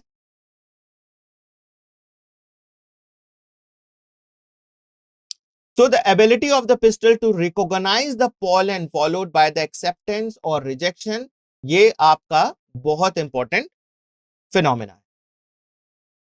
So this dialogue is mediated by the chemical component of the pollen interacting with those of the pistil. तो ये पूरा ना केमिकल रिएक्शंस के द्वारा होता है। ये सारा जो जर्मिनेशन प्रोसेस है वो केमिकल बेस्ड होता है। So the compatible pollen, the pollen grain germinate on the stigma to produce the pollen tube through one of the germ pore. मैंने पहले भी बताया था कि आपके एक्साइन वाले रीजन में जर्म पोर प्रेजेंट होते हैं और वहीं से पॉलन ट्यूब आपकी इमर्ज आउट हो रही होती है। तो कब इमर्ज आउट होगी, जब कंपैटिबल होगा, है ना, जब कंपैटिबल पॉलिनेशन होगा। इनकंपैटिबल वाला होगा तो वहां पर जर्म पोर से पॉलन ट्यूब जो है इमर्ज आउट नहीं होगा। तो the content of the pollen grain move into the pollen tube, और सारा जो पॉलन ग्रेन का कंटेंट है वो आपका पॉलन ट्यूब में आ जाएगा। So pollen tube grows through the tissue of the stigma style and reaches to the ovary. Artificial hybridisation, ये एक फिनोमेना है जिसमें आप क्या कहते हैं, क्रॉप इंप्रूवमेंट कराने के लिए करते हैं, क्रॉप इंप्रूवमेंट।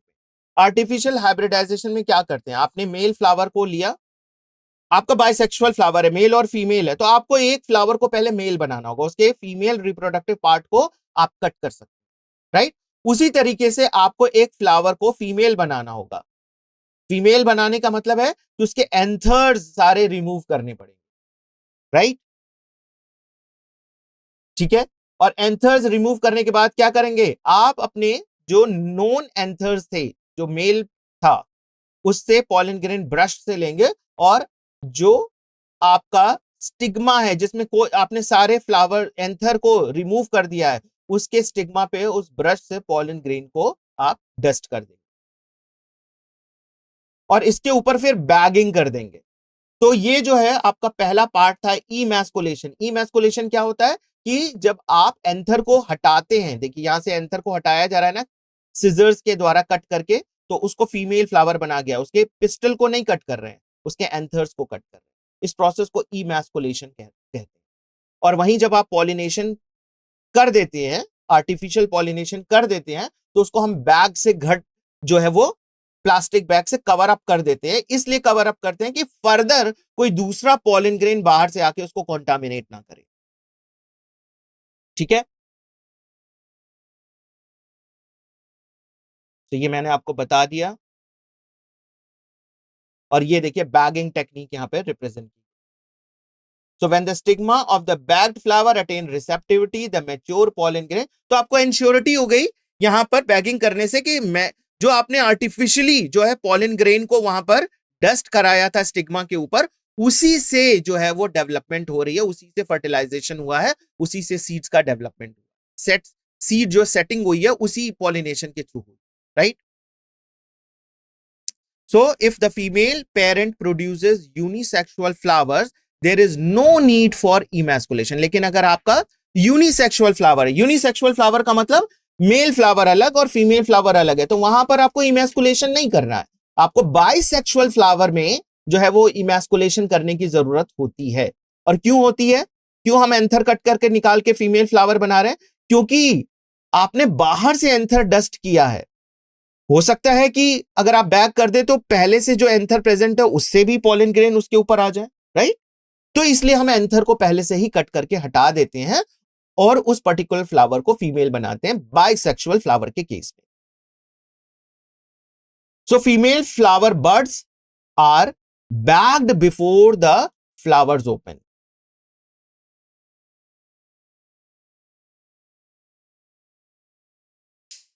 अब देखिए हम यहां पर बात करेंगे डबल फर्टिलाइजेशन की, है ना? तो एक सिनर्जिड, आप देखते हैं यहां पे दो सिनर्जिड होते हैं, किसी एक सिनर्जिड से जो है वो पॉलन ट्यूब रिलीज करते हैं अपने कंटेंट को। क्या है उसका content? Two male gametes into the cytoplasm of the synergid. Synergid के साइटोप्लाज्म में अपने दोनों मेल गैमेट को रिलीज कर देते हैं। One of the male gamete moves towards the egg. एक मेल गैमेट अपना रास्ता एग की तरफ बनाता है और एग से जाकर फ्यूज कर जाता है, राइट? और इस प्रोसेस को आप कहते हैं सिनगेमी। इसको कहते हैं syngamy. And this result in the formation of diploid cell zygote. Syngamy के द्वारा जो है वो आपका डिप्लॉयड सेल बनता है और इसको आप कहते हैं जाइगोट। इसी जाइगोट से आगे चलकर एम्ब्रियो का निर्माण होता है। सो अदर मेल गैमेट, दूसरा, क्योंकि दो मेल गैमेट थे ना, टू मेल गैमेट रिलीज हुए थे सिनर्जिड सेल में। एक तो आपका एग्स को फर्टिलाइज करता है जिसको आप सिनगेमी कहते हैं। दूसरा वाला मेल गैमेट अपना रास्ता बनाता है किस तरफ? सेंट्रल सेल की तरफ, जहां पर आपके दो पोलर न्यूक्लियाई पहले से लोकेटेड है ना? और जैसे ही ये मेल गैमेट को आता हुआ देखते हैं, ये दोनों पोलर न्यूक्लियाई आपस में फ्यूज कर जाते हैं और ये मेल गैमेट भी जाकर उससे फ्यूज कर जाता है। तो यानी कि थ्री न्यूक्लियस आपस में फ्यूज कर रहे हैं। इसको आप क्या कहते हैं? Triploid primary endosperm nucleus. इसको आप कहते हैं PEN, प्राइमरी एंडोस्पर्म न्यूक्लियस इसको कहते हैं। ये बहुत इंपॉर्टेंट फिनोमेना है। दो चीजें हो रही हैं, सिनगेमी एंड आपका ट्रिपल फ्यूजन। ट्रिपल फ्यूजन क्यों कहते हैं? क्योंकि दो पोलर न्यूक्लियाई और एक मेल आपका न्यूक्लियाई फ्यूज कर रहा है। जो दो पोलर न्यूक्लियाई है वो आपका फीमेल गैमेटोफाइट का पार्ट है, वो फीमेल न्यूक्लियस है। और जो मेल न्यूक्लियस है वो आपका मेल से आया हुआ है, राइट? तो यहां पर आपके थ्री न्यूक्लियस आपस में फ्यूज कर रहे हैं और इसको आप कहते हैं ट्रिपल फ्यूजन। और जो न्यूक्लियस बना, इस न्यूक्लियस को आप क्या कहते हैं? Triploid primary endosperm nucleus. Zygote जो था वो आपका डिप्लॉयड था, लेकिन आपका जो एंडोस्पर्म का न्यूक्लियस है वो ट्रिप्लॉयड इन नेचर है, क्योंकि थ्री न्यूक्लियस यहां पर फ्यूज किए हैं। तो at this involve the fusion of three haploid, और इसी वजह से इसको ट्रिपल फ्यूजन कहा जाता है। तो आप देखिए, दो बार फर्टिलाइजेशन हुआ ना, दो बार मेल और फीमेल न्यूक्लियस आपस में फ्यूज कर रहे हैं, एक सिनगैमी के दौरान और एक आपका ट्रिपल फ्यूजन के दौरान, राइट? इसी वजह से इसको क्या कहते हैं? Double fertilisation. और ये एंजियोस्पर्म प्लांट का बहुत इंपॉर्टेंट फीचर है। एंजियोस्पर्म प्लांट यानी कि flowering. So the central cell after triple fusion comes the primary endosperm cell. अब यही जो सेंट्रल सेल था, बहुत इंपॉर्टेंट पॉइंट है, ध्यान से सुनिए। सेंट्रल सेल जो था, ये बीच वाला जो सेंट्रल सेल था, ट्रिपल फ्यूजन के बाद ये क्या कहलाएगा? Primary endosperm cell. इसको पैक कहेंगे। पहले आप इसको सेंट्रल सेल कहते थे जब तक ट्रिपल फ्यूजन नहीं हुआ था। ट्रिपल फ्यूजन के दौरान आपका यहां पर प्राइमरी एंडोस्पर्म न्यूक्लियस पेन बनता है और इस सेंट्रल सेल का नाम चेंज हो जाता है। अब आप इसको कहते हैं प्राइमरी एंडोस्पर्म सेल पैक। और इसी से देखिए एंडोस्पर्म का डेवलपमेंट। जाइगोट जो सिनगेमी के द्वारा बना था, उससे आपका एम्ब्रियो का formation. So, following double fertilization event of the endosperm and embryo development, maturation of the ovule into seed. अब यही देखिए, जब एम्ब्रियो और एंडोस्पर्म का सेटिंग हो जाती है, डबल फर्टिलाइजेशन हो जाता है, तो आपका ये पूरा ओव्यूल धीरे धीरे सीड में बदल जाता है और पूरी ओवरी फ्रूट में बदल जाती है। ठीक है, ये देखिए आपके एम्ब्रियो, आपके डाइकॉट एम्ब्रियो और मोनोकॉट एम्ब्रियो को रिप्रेजेंट किया गया। Endosperm development precedes embryo development. Primary endosperm cell divide repeatedly and forms the triploid endosperm tissue. Repeatedly ये डिवाइड करती है एंडोस्पर्म सेल्स और एंडोस्पर्म टिश्यू बनाती है, और यहां पर जो है ये फूड मटेरियल प्रोवाइड करती है डेवलपिंग एम्ब्रियो के। In the most common type of endosperm, pen undergoes primary endosperm nucleus undergo the successive nuclear division to give rise the free nuclei, है ना? सिर्फ न्यूक्लियस प्रेजेंट है, सेल का setting नहीं हुआ है अभी। So this stage of the endosperm development is called free nuclear endosperm. ऐसे एंडोस्पर्म को आप क्या कहते हैं? Free nuclear endosperm. कोई भी यहां पर सेल फॉर्म नहीं हुई है, सिर्फ न्यूक्लियस फॉर्म हो रहे हैं और न्यूक्लियस कंटिन्यूअसली डिवाइड हो रहे हैं। तो subsequently cell wall formation occur and the endosperm become cellular. लेकिन बाद में धीरे धीरे सेल वॉल सेट होती है और आपका एंडोस्पर्म सेलुलर हो जाता है। Number of free nuclei formed after cellularization varies greatly. ये एंडोस्पर्म देखिए यहां पर सेलुलर एंडोस्पर्म। सेलुलर एंडोस्पर्म कब बनता है? जब आपका जैसे ही एक न्यूक्लियस डिवाइड करके दो न्यूक्लियस बना, सेल वॉल सेटअप हो गई, फिर 2 से 4 सेल्स बने, 4 से 8, तो सेल वॉल भी कंटिन्यूअसली उसी टाइम बनती जा रही है। लेकिन न्यूक्लियर एंडोस्पर्म में क्या होता है? पहले न्यूक्लियस बहुत सारे बन जाते हैं, उसके बाद जो है सेल वॉल की सेटिंग होती है। सो इस तरीके से हमारे 2 तरीके के एंडोस्पर्म हैं, cellular endosperm and nuclear endosperm. So the coconut water देखिए, coconut water from the tender coconut that you are familiar with is nothing but a free nuclear endosperm। जो आप कोकोनट वाटर पीते हैं जो हाईली न्यूट्रिशियस है, उसमें thousands of nuclei present होते हैं, right? And the surrounding white kernel is the cellular endosperm। Endosperm में भी either completely consumed by the developing embryo। कुछ प्लांट्स में जैसे आपके ग्राउंडनट और बीन्स है, इसमें पूरा एंडोस्पर्म जो है एम्ब्रियो पूरा का पूरा कंज्यूम कर लेता है, डेवलपमेंट में पूरा खत्म हो जाता है उसका एंडोस्पर्म। किसमें? ग्राउंडनट और बीन्स के केस में। और बिफोर सीड मैच्योरेशन के पहले ही ऐसा हो सकता है, राइट? या फिर कुछ दूसरे प्लांट जैसे कि आपका कास्टर है और कोकोनट है, उसमें परसिस्ट करता है, right? Split open some seeds of the castor, peas, beans, groundnut, fruit of the coconut and look at the endosperm in each case। आप देख सकते हैं कि कैसा किसका एंडोस्पर्म है। एम्ब्रियो की बात करेंगे, so embryo develops at the micropylar end. आपके एम्ब्रियो सैक में जो जाइगोट बनता है उसी से देखिए एम्ब्रियो बनता है। Most zygote divide only after the certain amount of endosperm is form. ज्यादातर जो है जाइगोट आपके एम्ब्रियो में तभी बनना शुरू होते हैं जब एंडोस्पर्म बन चुका होता है। So this is an adaptation to provide assured nutrition to the developing embryo. So आप देखेंगे यहां पर मोनोकॉटिलेडन्स और डाइकॉट। मोनोकॉट के केस में देखिए ये आपके कॉटिलेडन्स है, डाइकॉट और ये आपका हाइपोकोटाइल रीजन है। ये प्लूम्यूल रीजन है जहां से आपका प्लूम्यूल एराइज होता है और ये आपका रेडिकल वाला रीजन, ठीक है।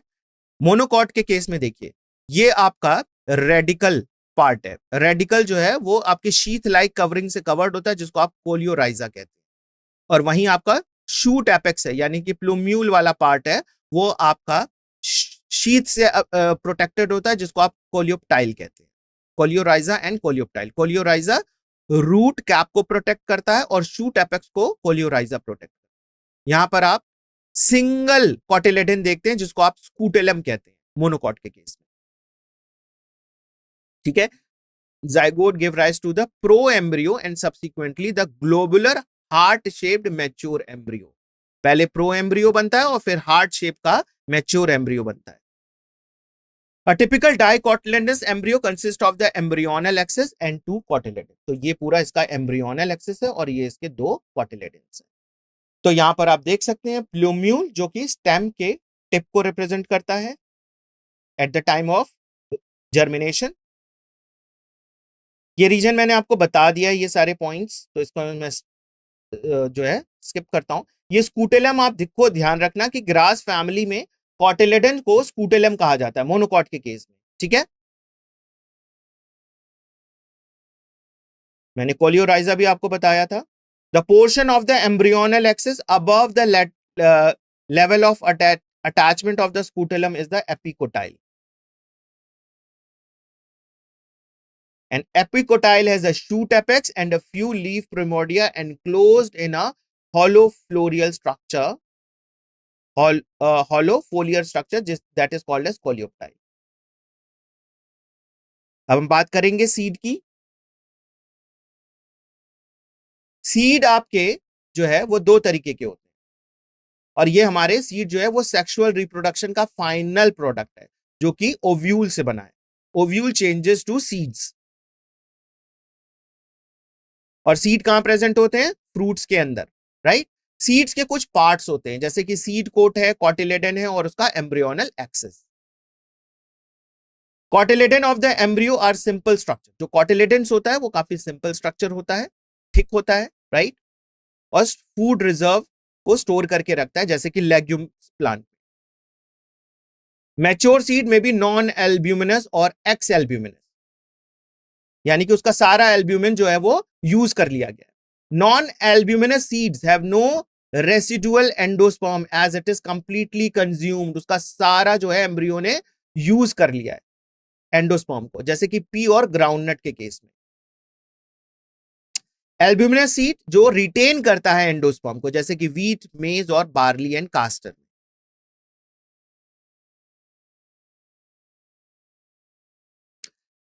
अब देखिए, कुछ में आपका रेसिडुअल फॉर्म में जो है वो न्यूक्लियस रह जाता है। वैसे तो न्यूक्लियस सारा कंज्यूम हो जाता है, लेकिन कुछ में रह जाता है ना, उसको आप पेरिस्पर्म कहते हैं। आपका प्रोटेक्टिव सीड कोट जो होता है वो इंटोगेमेंट को रिप्रेजेंट करता है। माइक्रोपाइल जो होते हैं वो स्मॉल पोर लाइक स्ट्रक्चर वहां पे प्रेजेंट होते हैं, आप सीड्स में देख सकते हैं। जो एक स्कार जैसा स्ट्रक्चर होता है ना, वो माइक्रोपाइल को रिप्रेजेंट कर रहा होता है।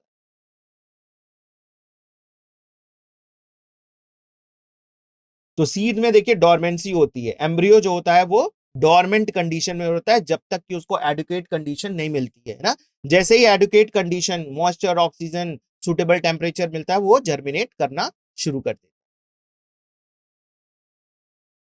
अब हम बात करेंगे फ्रूट की। तो फ्रूट देखिए जो है वो आपका दो तरीके का होता है ना, true fruit and false fruit की चर्चा हम करेंगे। सबसे पहले देखिए वॉल ऑफ द ओवरी, इसको आप क्या कहते हैं? पेरिकार्प। जो ओवरी की वॉल होती है उसको आप पेरिकार्प कहते हैं, और वो फ्रूट का वॉल बनाता है। सो द फ्रूट में भी फ्लैशी। अब देखिए फ्रूट फ्लैशी होता है गुआवा, ऑरेंज और मैंगो के केस में, और कुछ केस में ड्राई होता है, जैसे कि ग्राउंडनट और मस्टर्ड के केस में। In most plant, by the time the fruit development from the ovary, other floral part degenerate। जितने भी फ्लोरल पार्ट्स होते हैं, फ्रूट बनने के साथ साथ सारे फ्लोरल पार्ट जो है वो झड़ जाते हैं, विदर ऑफ हो जाते हैं, है ना।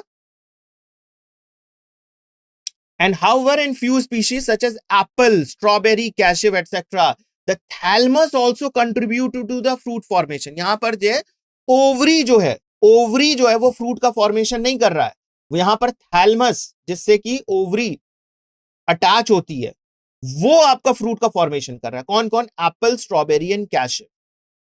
तो वो फ्लावर, वो फ्रूट जो ओवरी से बनते हैं, उनको आप ट्रू फ्रूट्स कहते हैं। और वो फ्लावर जो आपके अदर देन ओवरी, यानी कि ओवरी के अलावा किसी और फ्लोरल पार्ट से बन रहे हैं, तो वो आपके फॉल्स फ्रूट है। अब जैसे यहां पर एप्पल, स्ट्रॉबेरी और कैशेव का एग्जांपल दिया है, वो थैलमस से बन रहा है। ये जो आप एप्पल वाला पार्ट खाते हैं ना, वो देखिए क्या है? थैलमस है ना। ये जो आप स्ट्रॉबेरी का ये जो पार्ट क्या है? थैलमस है। This is not the ovary, right. तो ये जो है आपका फॉल्स फ्रूट है, तो इसको आप कहते हैं false fruit. Most fruit however develop only from the ovary. लेकिन जो फ्रूट्स आपके ओवरी से ही डेवलप होते हैं, वो आप ट्रू फ्रूट्स कहते हैं। So although most of the species fruits are the result of the fertilization, there are few species in fruits developed without fertilization, है ना। कुछ अभी भी ऐसे स्पीशीज हैं जिनमें कि बिना फर्टिलाइजेशन के ही देखिए फ्रूट्स का डेवलपमेंट हो जाता है। ये एक बहुत ही डिफरेंट फिनोमेना है ना। ऐसे फ्रूट्स को आप क्या कहते हैं? Parthenocarpic. Banana is one such example. Banana एक इसका एग्जाम्पल है। ये पार्थेनोकार्पिक फ्रूट है। आपने कभी नहीं देखा होगा कि बनाना जो है वो सीड से डेवलप हो रहा हो। तो parthenocarpy can be induce through the application of growth hormone. आप पार्थेनोकार्पी इंड्यूस कर सकते हैं, कुछ हार्मोन्स स्प्रे करके आप सीडलेस फ्रूट्स डेवलप कर सकते हैं। और मैंने पहले भी बताया है कि ऐसे सीडलेस फ्रूट की मार्केट वैल्यू बहुत ज्यादा होती है, कमर्शियल लेवल पे इनकी बहुत ज्यादा डिमांड होती है, क्योंकि ये खाने में जो है वो सुविधाजनक होते हैं। Seeds offer several advantages to the angiosperms. First, since reproductive process such as pollination and fertilization independent of water, seed formation is more dependable. And as they are sufficient food reserve, क्योंकि seeds में food reserve होता है ना, young seedling के लिए nourishment provide करते हैं. Hard seed coat provide protection to the young embryo. Seed की जो कोट होती है वो एम्ब्रियो को प्रोटेक्ट करती है.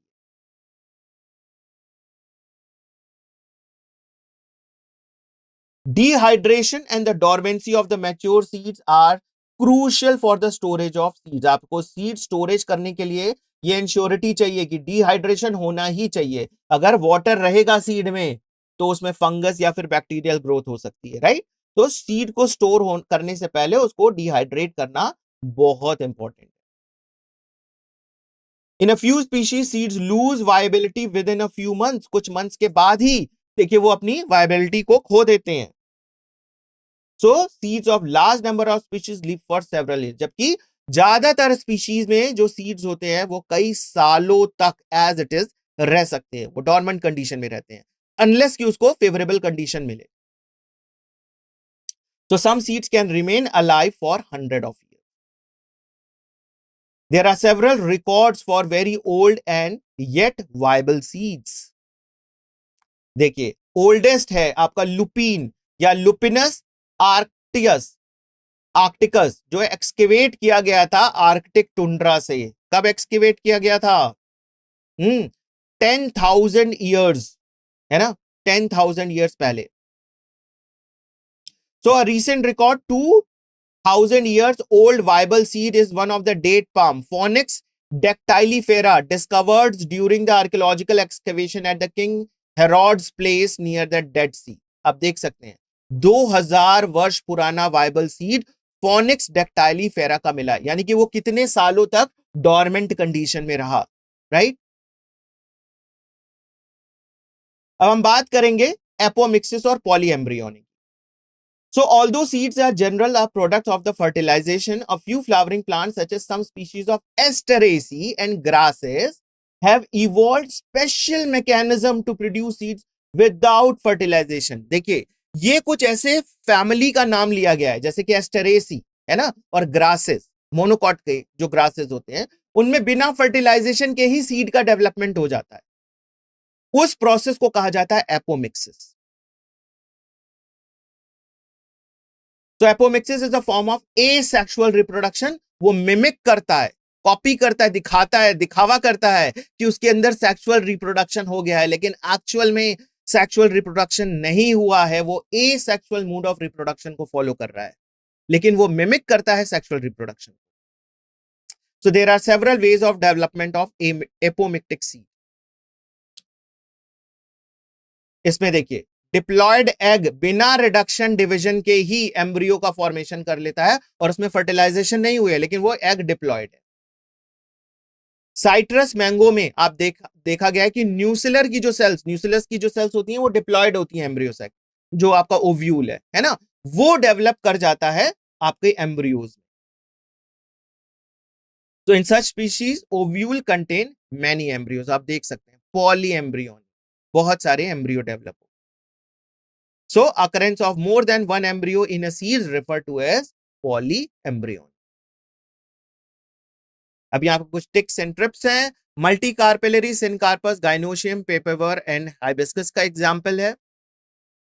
मल्टी कार्पेलरी एपोकार्पस अलग अलग है ना, ये रोज, लोटस और माइकेलियस के एग्जाम्पल हैं. न्यूसेलर एडवेंटिव एम्ब्रियोनी आपके साइट्रस और मैंगो के केस में देखने को मिलते हैं। 3 germ spores are present in the pollen grain of the most of the dicot. Capsella इसका एग्जाम्पल है ना। 3 germ spore, germ pore जिससे pollen tube इमर्ज आउट होता है ना, एक्साइन से। तो this type of pollen grains are called tricolpate. 3 germ pore की प्रेजेंट होने से इसको tricolpate कहा। pollen ploidy of cells, nucellus देखिए 2n होता है, डिप्लॉयड होता है। माइक्रोस्पोर मदर सेल भी डिप्लॉयड होती है 2n। फंक्शनल मेगास्पोर n और फीमेल गैमेटोफाइट n होती है। येलो कलर्ड पॉलन ग्रेन जो होते हैं वो पाइनस के केस में होते हैं, और ये पूरा इसको फॉरेस्ट जो होता है वो येलो कलर का दिखाई देता है, इसको सल्फर शावर भी कहा जाता है। Unfavourable colour of honey bee is yellow but they are blind to red colour. तो येलो कलर पे वो ज्यादा पॉलिनेशन शो करते हैं। इसी के साथ हमारा अभी जो थ्योरी वाला जो पार्ट है वो देखिए यहीं पर समाप्त होता है ना। तो अभी हमें जो हमारा PYQ और DPP है उसको अटेंड करना है। तो आई होप आपने जो ये हमारा जो PYQ और DPP है इसको हम स्टार्ट करते हैं। तो ये देखिए ये हमारा DPP है। तो सबसे पहले आपको डेली प्रैक्टिस प्रॉब्लम जो है वो लिंक ओपन करना है, और आपके पास यहां पर ये प्रश्न है। सबसे पहला प्रश्न देखिए क्या है। Generally, the number of integuments in the ovule of angiosperm and gymnosperm is 1 and 2, 1 and 1, 2 and 1, 2 and 2, right? तो आप इसको पहला प्रश्न को है जो आपकी स्क्रीन पर, आप इसको अटेम्प्ट करिए, ठीक है, और साथ ही साथ हम भी इसको अटेम्प्ट करेंगे और देखेंगे कि हमारा रिजल्ट क्या आता है। सो मैंने यहां पर ऑप्ट किया है 2 and 1, राइट, ठीक है। रिजल्ट देखेंगे हम अभी क्या आता है हमारा। आप सभी को ये अटेम्प्ट करना है। सभी लोग जो है अपने अपने मोबाइल ऐप में इसको अटेंड कर सकते हैं। मोबाइल पे भी इसको ओपन करके अटेंड कर सकते हैं, अपने लैपटॉप से कर सकते हैं, ठीक है। चलिए प्रश्न है हमारा दूसरा यहाँ पे, what is correct about self incompatibility. अभी हमने ये फिनोमेना पढ़ा है, सेल्फ इनकॉम्पेटिबिलिटी के बारे में कौन सा स्टेटमेंट करेक्ट है। तो पहले स्टेटमेंट देखते हैं। चलिए देखते हैं ऑप्शन क्या है। It is due to the non synchronization of pollen release and stigma receptivity. It is a genetic mechanism. It is seen only unisexual flowers. It is due to the anther and stigma are placed at the different position. So it is due to the non-synchronization of pollen release and stigma receptivity. या फिर it is a genetic mechanism. तो मैं opt करता हूं second, it is a genetic mechanism, right. चलिए second, third प्रश्न है हमारा यहां पर, choose the correct statement from the following. Correct statement हमें यहां पर देखना है। क्या है statement? Embryo sac is formed by the reduction division in megaspore. Typical female gametophyte is 6 celled 8 nucleate. आपको अगर याद हो कितने सेल का होता है तो इससे पता चल जाएगा कि ये करेक्ट है या नहीं करेक्ट है। Third statement, the cell located at chalazal end of the embryo sac are called antipodals. Or filiform apparatus is a characteristic feature of the antipodals. Embryo sac is formed by the reduction division of megaspore. Incorrect है। Second वाला भी incorrect है। 7 celled and 8 nucleate structure होता है। The cells located at the chalazal end of the embryo sac are called as antipodal. ये मुझे सही लग रहा है, तो आई एम ऑप्टिंग दिस। आप लोग भी करिए इसको, और मैं इसको सेव करके नेक्स्ट पे जा रहा हूं। नेक्स्ट क्वेश्चन यहां पर, which of the following option is not correct for the post fertilization changes, है ना। पोस्ट फर्टिलाइजेशन चेंजेस के लिए कौन सा करेक्ट नहीं है? PEN, primary endosperm nucleus changes to endosperm, ovary changes to fruit, funicle is a stalk of seed, integument changes to pericarp. So ये statement मुझे, ये वाला जो मैच है वो सही नहीं लग रहा, क्योंकि प्राइमरी एंडोस्पर्म न्यूक्लियस जो है वो पोस्ट फर्टिलाइजेशन चेंज है, फर्टिलाइजेशन के बाद होता है। ओवरी भी फ्रूट में बदलती है पोस्ट फर्टिलाइजेशन, फर्टिलाइजेशन के बाद, और इंटीग्यूमेंट भी पेरिकार्प में चेंज होता है, राइट। तो दिस वन। अगला प्रश्न हमारा स्क्रीन पे आ चुका है। The coconut water from the tender coconut represents endocarp, cellular endosperm, free nuclear proembryo और फ्री न्यूक्लियर एंडोस्पर्म। ओके, ठीक है, मैं भी डी ऑप्शन को मार्क करता हूं। फ्री न्यूक्लियर एंडोस्पर्म को ये रिप्रेजेंट करता है कोकोनट वाटर। ओके, अब देखिए यहां पर एक प्रश्न आया है पॉलिनेशन से रिलेटेड, है ना, ये पॉलिनेशन से रिलेटेड प्रश्न है। तो which of the following plants are water pollinated, कौन सा प्लांट है जो कि वाटर पॉलिनेटेड है? Zostera, Vallisneria, Hydrilla. ये तीनों जब हम थ्योरी पार्ट डिस्कस कर रहे थे तो इन तीनों प्लांट्स के बारे में हमने डिस्कस किया हुआ था, राइट। तो ये तीनों प्लांट में जो है वाटर पॉलिनेशन देखने को मिलता है। यस, आपके आंसर सही हैं, right. So all of the above.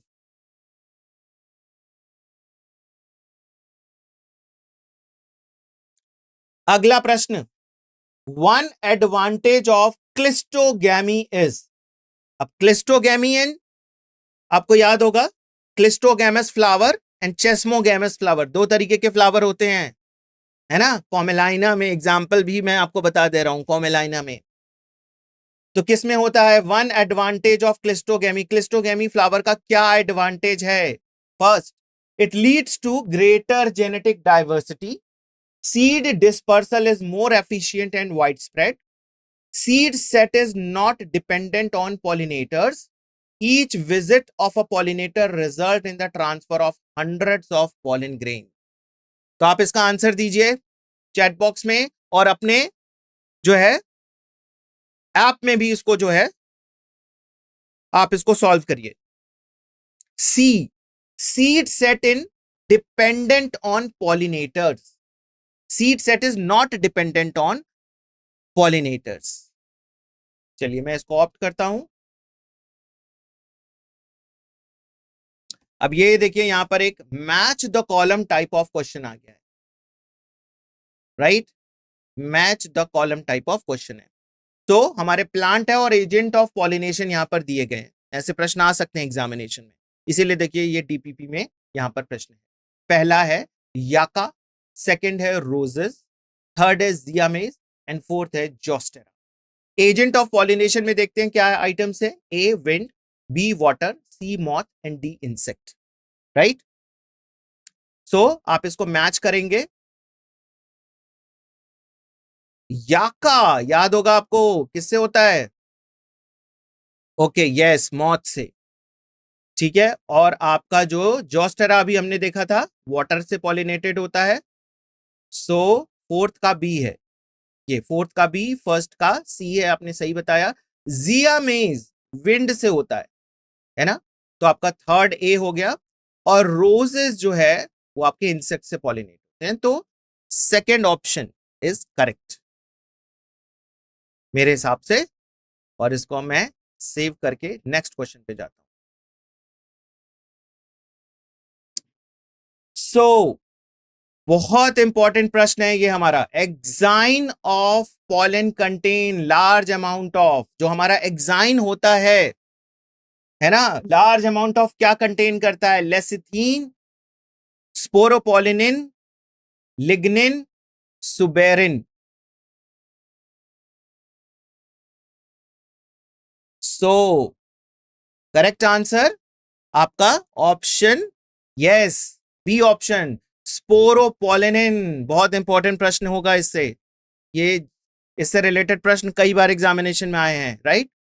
चलिए आखिरी प्रश्न है हमारा ये। Apomictic embryos in citrus arises from, apomictic सी जो एम्ब्रियो होते हैं साइट्रस में कहां से अराइज होते हैं? सेनर्जिड से, न्यूसेलर सेल से, एंटीपोडल सेल से और डिप्लॉयड एग से। ये भी बहुत इंपॉर्टेंट क्वेश्चन है। साइट्रस का जो एम्ब्रियो होता है, साइट्रस में जो एम्ब्रियो होता है वो एपोमिक्टिक होता है। तो अगर एपोमिक्टिक होता है तो वो किस पार्ट ऑफ, है ना, आपके ओव्यूल से अराइज करता है? सिनर्जिड से, यानी कि एम्ब्रियो सैक में पहुंच गया, न्यूसिलर सेल से, एंटीपोडल से और डिप्लॉयड एग से। न्यूसिलर सेल में मार्क करता हूं, तो सेव करता हूं और सबमिट करता हूं। So number of questions attempted, और आपने इस तरीके से अटेम्प्ट कर लिया है। ये हमारा आंसर 10 है, सभी हमने आंसर्स किए हैं और ये आपको इवैल्यूएट किए जाएंगे, राइट। चलिए अब हम जो है डीपीपी हमने कर लिया, अब इसी के साथ हम सॉल्व करेंगे इसी चैप्टर का पीवाईक्यूबी, है ना। तो ये हमारा प्रश्न है पहला, which one of the following statement is correct? Geitonogamy involves the pollen and stigma of flowers of different plant. Clistogamous flowers are always autogamous. Xenogamy occur only by wind pollination. Chesmogamous flowers do not open at all. तो आप बताइए क्या होना चाहिए इसका उत्तर? Which one of the following statement is correct? पहले तो ये स्टेटमेंट बेस्ड क्वेश्चन, ठीक है, और ये पॉलिनेशन की बात इस सारे स्टेटमेंट में है। So geitonogamy involves the pollen and stigma of flower of different plant, अलग अलग प्लांट इन्वॉल्व हैं, ऐसा होता है। क्या ये स्टेटमेंट सही है?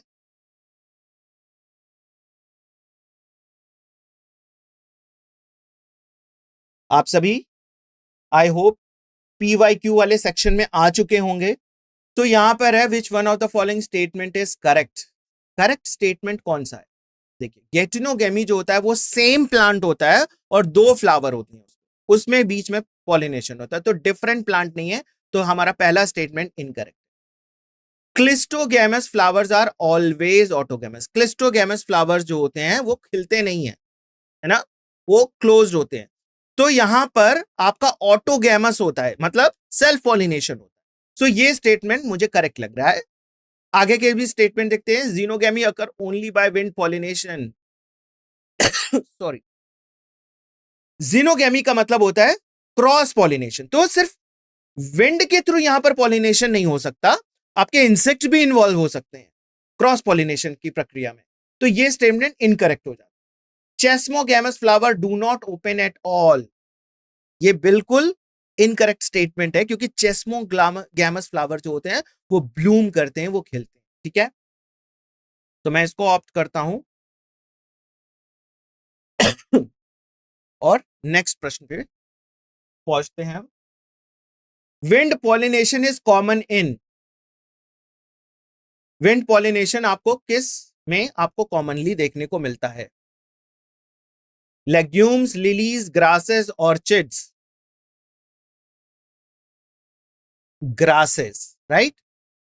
तो मैं इसको ग्रासेस को ऑप्ट करता हूं और मैं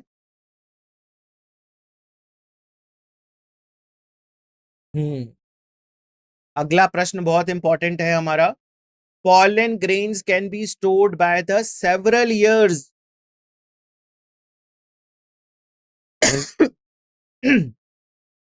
Pollen grains can be stored for several years in liquid nitrogen having a temperature of, आप pollen grain को स्टोर कर सकते हैं, है ना, लिक्विड नाइट्रोजन में, कई सालों तक वो एज इट इज रह सकता है। पर उसको कितने टेम्परेचर पे हम रख सकते हैं? लिक्विड नाइट्रोजन में क्या होता है उसका टेम्परेचर? उनके हिसाब से डी ऑप्शन जो है वो सही है, -196 डिग्री सेंटीग्रेड। चलिए मैं इसको ऑप्ट करता हूं, ठीक है। और flower which have single ovule in the ovary and are packed into inflorescence are usually pollinated by. Flower जिनके पास सिंगल ओव्यूल होती है ओवरी में और ये पैक्ड होते हैं इनफ्लोरेसेंस में, वो ज्यादातर पॉलिनेट किसके द्वारा किए जाते हैं? ये किसका कैरेक्टरिस्टिक है? आप इस प्रश्न को सॉल्व करिए, फिर हम देखेंगे इसका करेक्ट आंसर। विंड पॉलिनेशन, ये विंड पॉलिनेशन का कैरेक्टरिस्टिक है, मैंने इसको ऑप्ट किया है। अगला प्रश्न हमारा यहां पे, a dioecious flowering plant prevents both. Dioecious flowering plant जो है वो दो चीजों को प्रिवेंट करता है, किसको किसको? A autogamy and geitonogamy, geitonogamy and xenogamy, cleistogamy and xenogamy, and D autogamy and xenogamy. तो इस प्रश्न का उत्तर क्या होना चाहिए? डायोशियस जो फ्लावर्स होते हैं वो किस चीज को प्रिवेंट करते हैं? ये ऑटोगेमी और गेटिनोगेमी। देखिए ऑटोगेमी और गेटिनोगेमी दोनों जो है ना सेल्फ पॉलिनेशन होते हैं। तो अगर आपका डायोशियस फ्लावर हो गया, डायोशियस फ्लावर का मतलब देखिए बहुत क्लियर होना चाहिए, तभी आप इस प्रश्न का उत्तर दे पाएंगे। मेल फ्लावर और फीमेल फ्लावर दोनों अलग अलग है, तो ऐसे केस में सेल्फ पॉलिनेशन तो हो ही नहीं सकता, है ना? अलग अलग प्लांट पे फ्लावर है, तो ये आपका जो है ऑटोगेमी और गेटिनोगेमी को प्रिवेंट करेगा, राइट? चलिए, मैंने भी इसको ऑप्ट कर दिया आपके आंसर के मैच करते हुए। अब ये देखिए अगला प्रश्न है, डबल फर्टिलाइजेशन इज, क्या है डबल फर्टिलाइजेशन? ऑप्शन देखते हैं। A fusion of two male gametes with one egg, है ना, दो मेल गैमेट का फ्यूजन वन एग से हो रहा है, इसको डबल फर्टिलाइजेशन कहते हैं। या fusion of one male gamete with two polar nuclei, इसको कहते हैं। या fusion of two male gamete to a pollen tube with two different eggs, और सिनगेमी एंड ट्रिपल फ्यूजन, इसको कहते हैं।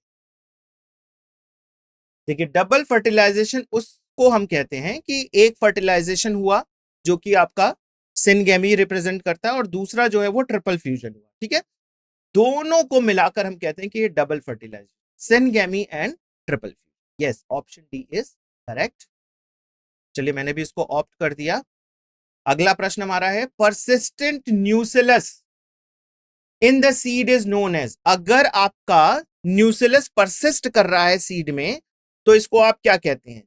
A hilum, B tegmen, C chalaza, and D perisperm. D option correct है, तो मैं इसको ऑप्ट करता हूं perisperm. Which one of the following statement regarding the post-fertilization development in the flowering plant is incorrect?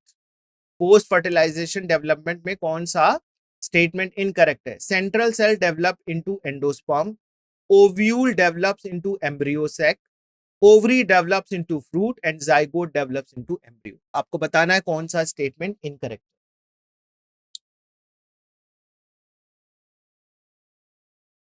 तो सेंट्रल सेल तो देखिए endosperm में डेवलप होता है, तो ये तो बिल्कुल करेक्ट है। ओवरी, मैंने कई बार बताया कि ओवरी जो है वो डेवलप करके फ्रूट में बदल जाती है, राइट? ओव्यूल्स जो है वो चेंज करके किस में बदलते हैं? सीड में, ना कि एम्ब्रियो सैक। तो ये स्टेटमेंट हमारा सेकंड वाला जो है वो इनकरेक्ट है। फोर्थ वाले को भी देखते हैं, जाइगोट डेवलप्स इनटू एम्ब्रियो, ये भी बिल्कुल करेक्ट है। जो हमारा डिप्लॉयड जाइगोट होता है वो एम्ब्रियो में चेंज हो जाता है, राइट? तो B option, ovules develops into embryo, ये इनकरेक्ट, ठीक है? चलिए, in some plants the female gametes develops into embryo without fertilization। कुछ प्लांट्स में फीमेल गैमेट्स जो है वो डेवलप होते हैं एम्ब्रियो में बिना फर्टिलाइजेशन के। दिस फिनोमेना, इस फिनोमेना को आप क्या कहते हैं? Syngamy, parthenogenesis, autogamy, and parthenocarpy. क्या है ये इसका उत्तर? पार्थेनोजेनेसिस। पार्थेनोकार्पी जो होती है वो आपकी विदाउट सीड्स डेवलपमेंट को कहा जाता है। Some plant the female gamete develops into embryo without fertilization, ठीक है? तो ये आपका पार्थेनोकार्पी हो गया, करेक्ट है। बढ़ते हैं आगे। What is the fate of the male gametes discharge in the synergid? ये लास्ट प्रश्न है हमारा। 2019 में आया हुआ. What is the fate of male gamete discharge in the synergid? One fuses with the egg, others fuses with the synergid nucleus. One fuses with the egg, other fuses the central cell of nuclei, central cell nuclei. One fuses with the egg and others degenerate in the synergid. All fuses with the egg.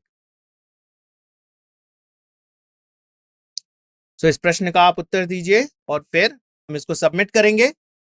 Hope आप सभी लोगों ने इस test को attend किया है, क्योंकि ये आपका देखिए 9 to 11 आपको अटेंड करना है, बिटवीन 9 to 11, है ना. So one fuses with the egg and other fuses with the central cell nuclei. ये स्टेटमेंट करेक्ट है. तो मैं भी उसको सेव कर देता हूं, ठीक है, और सेव करने के बाद आप सभी लोग इसको सबमिट करेंगे. ठीक है, आप सभी को रिजल्ट आपके पास पहुंच जाएंगे. ओके, तो हमने ये दोनों DPP एंड PYQ अटेंड किया है.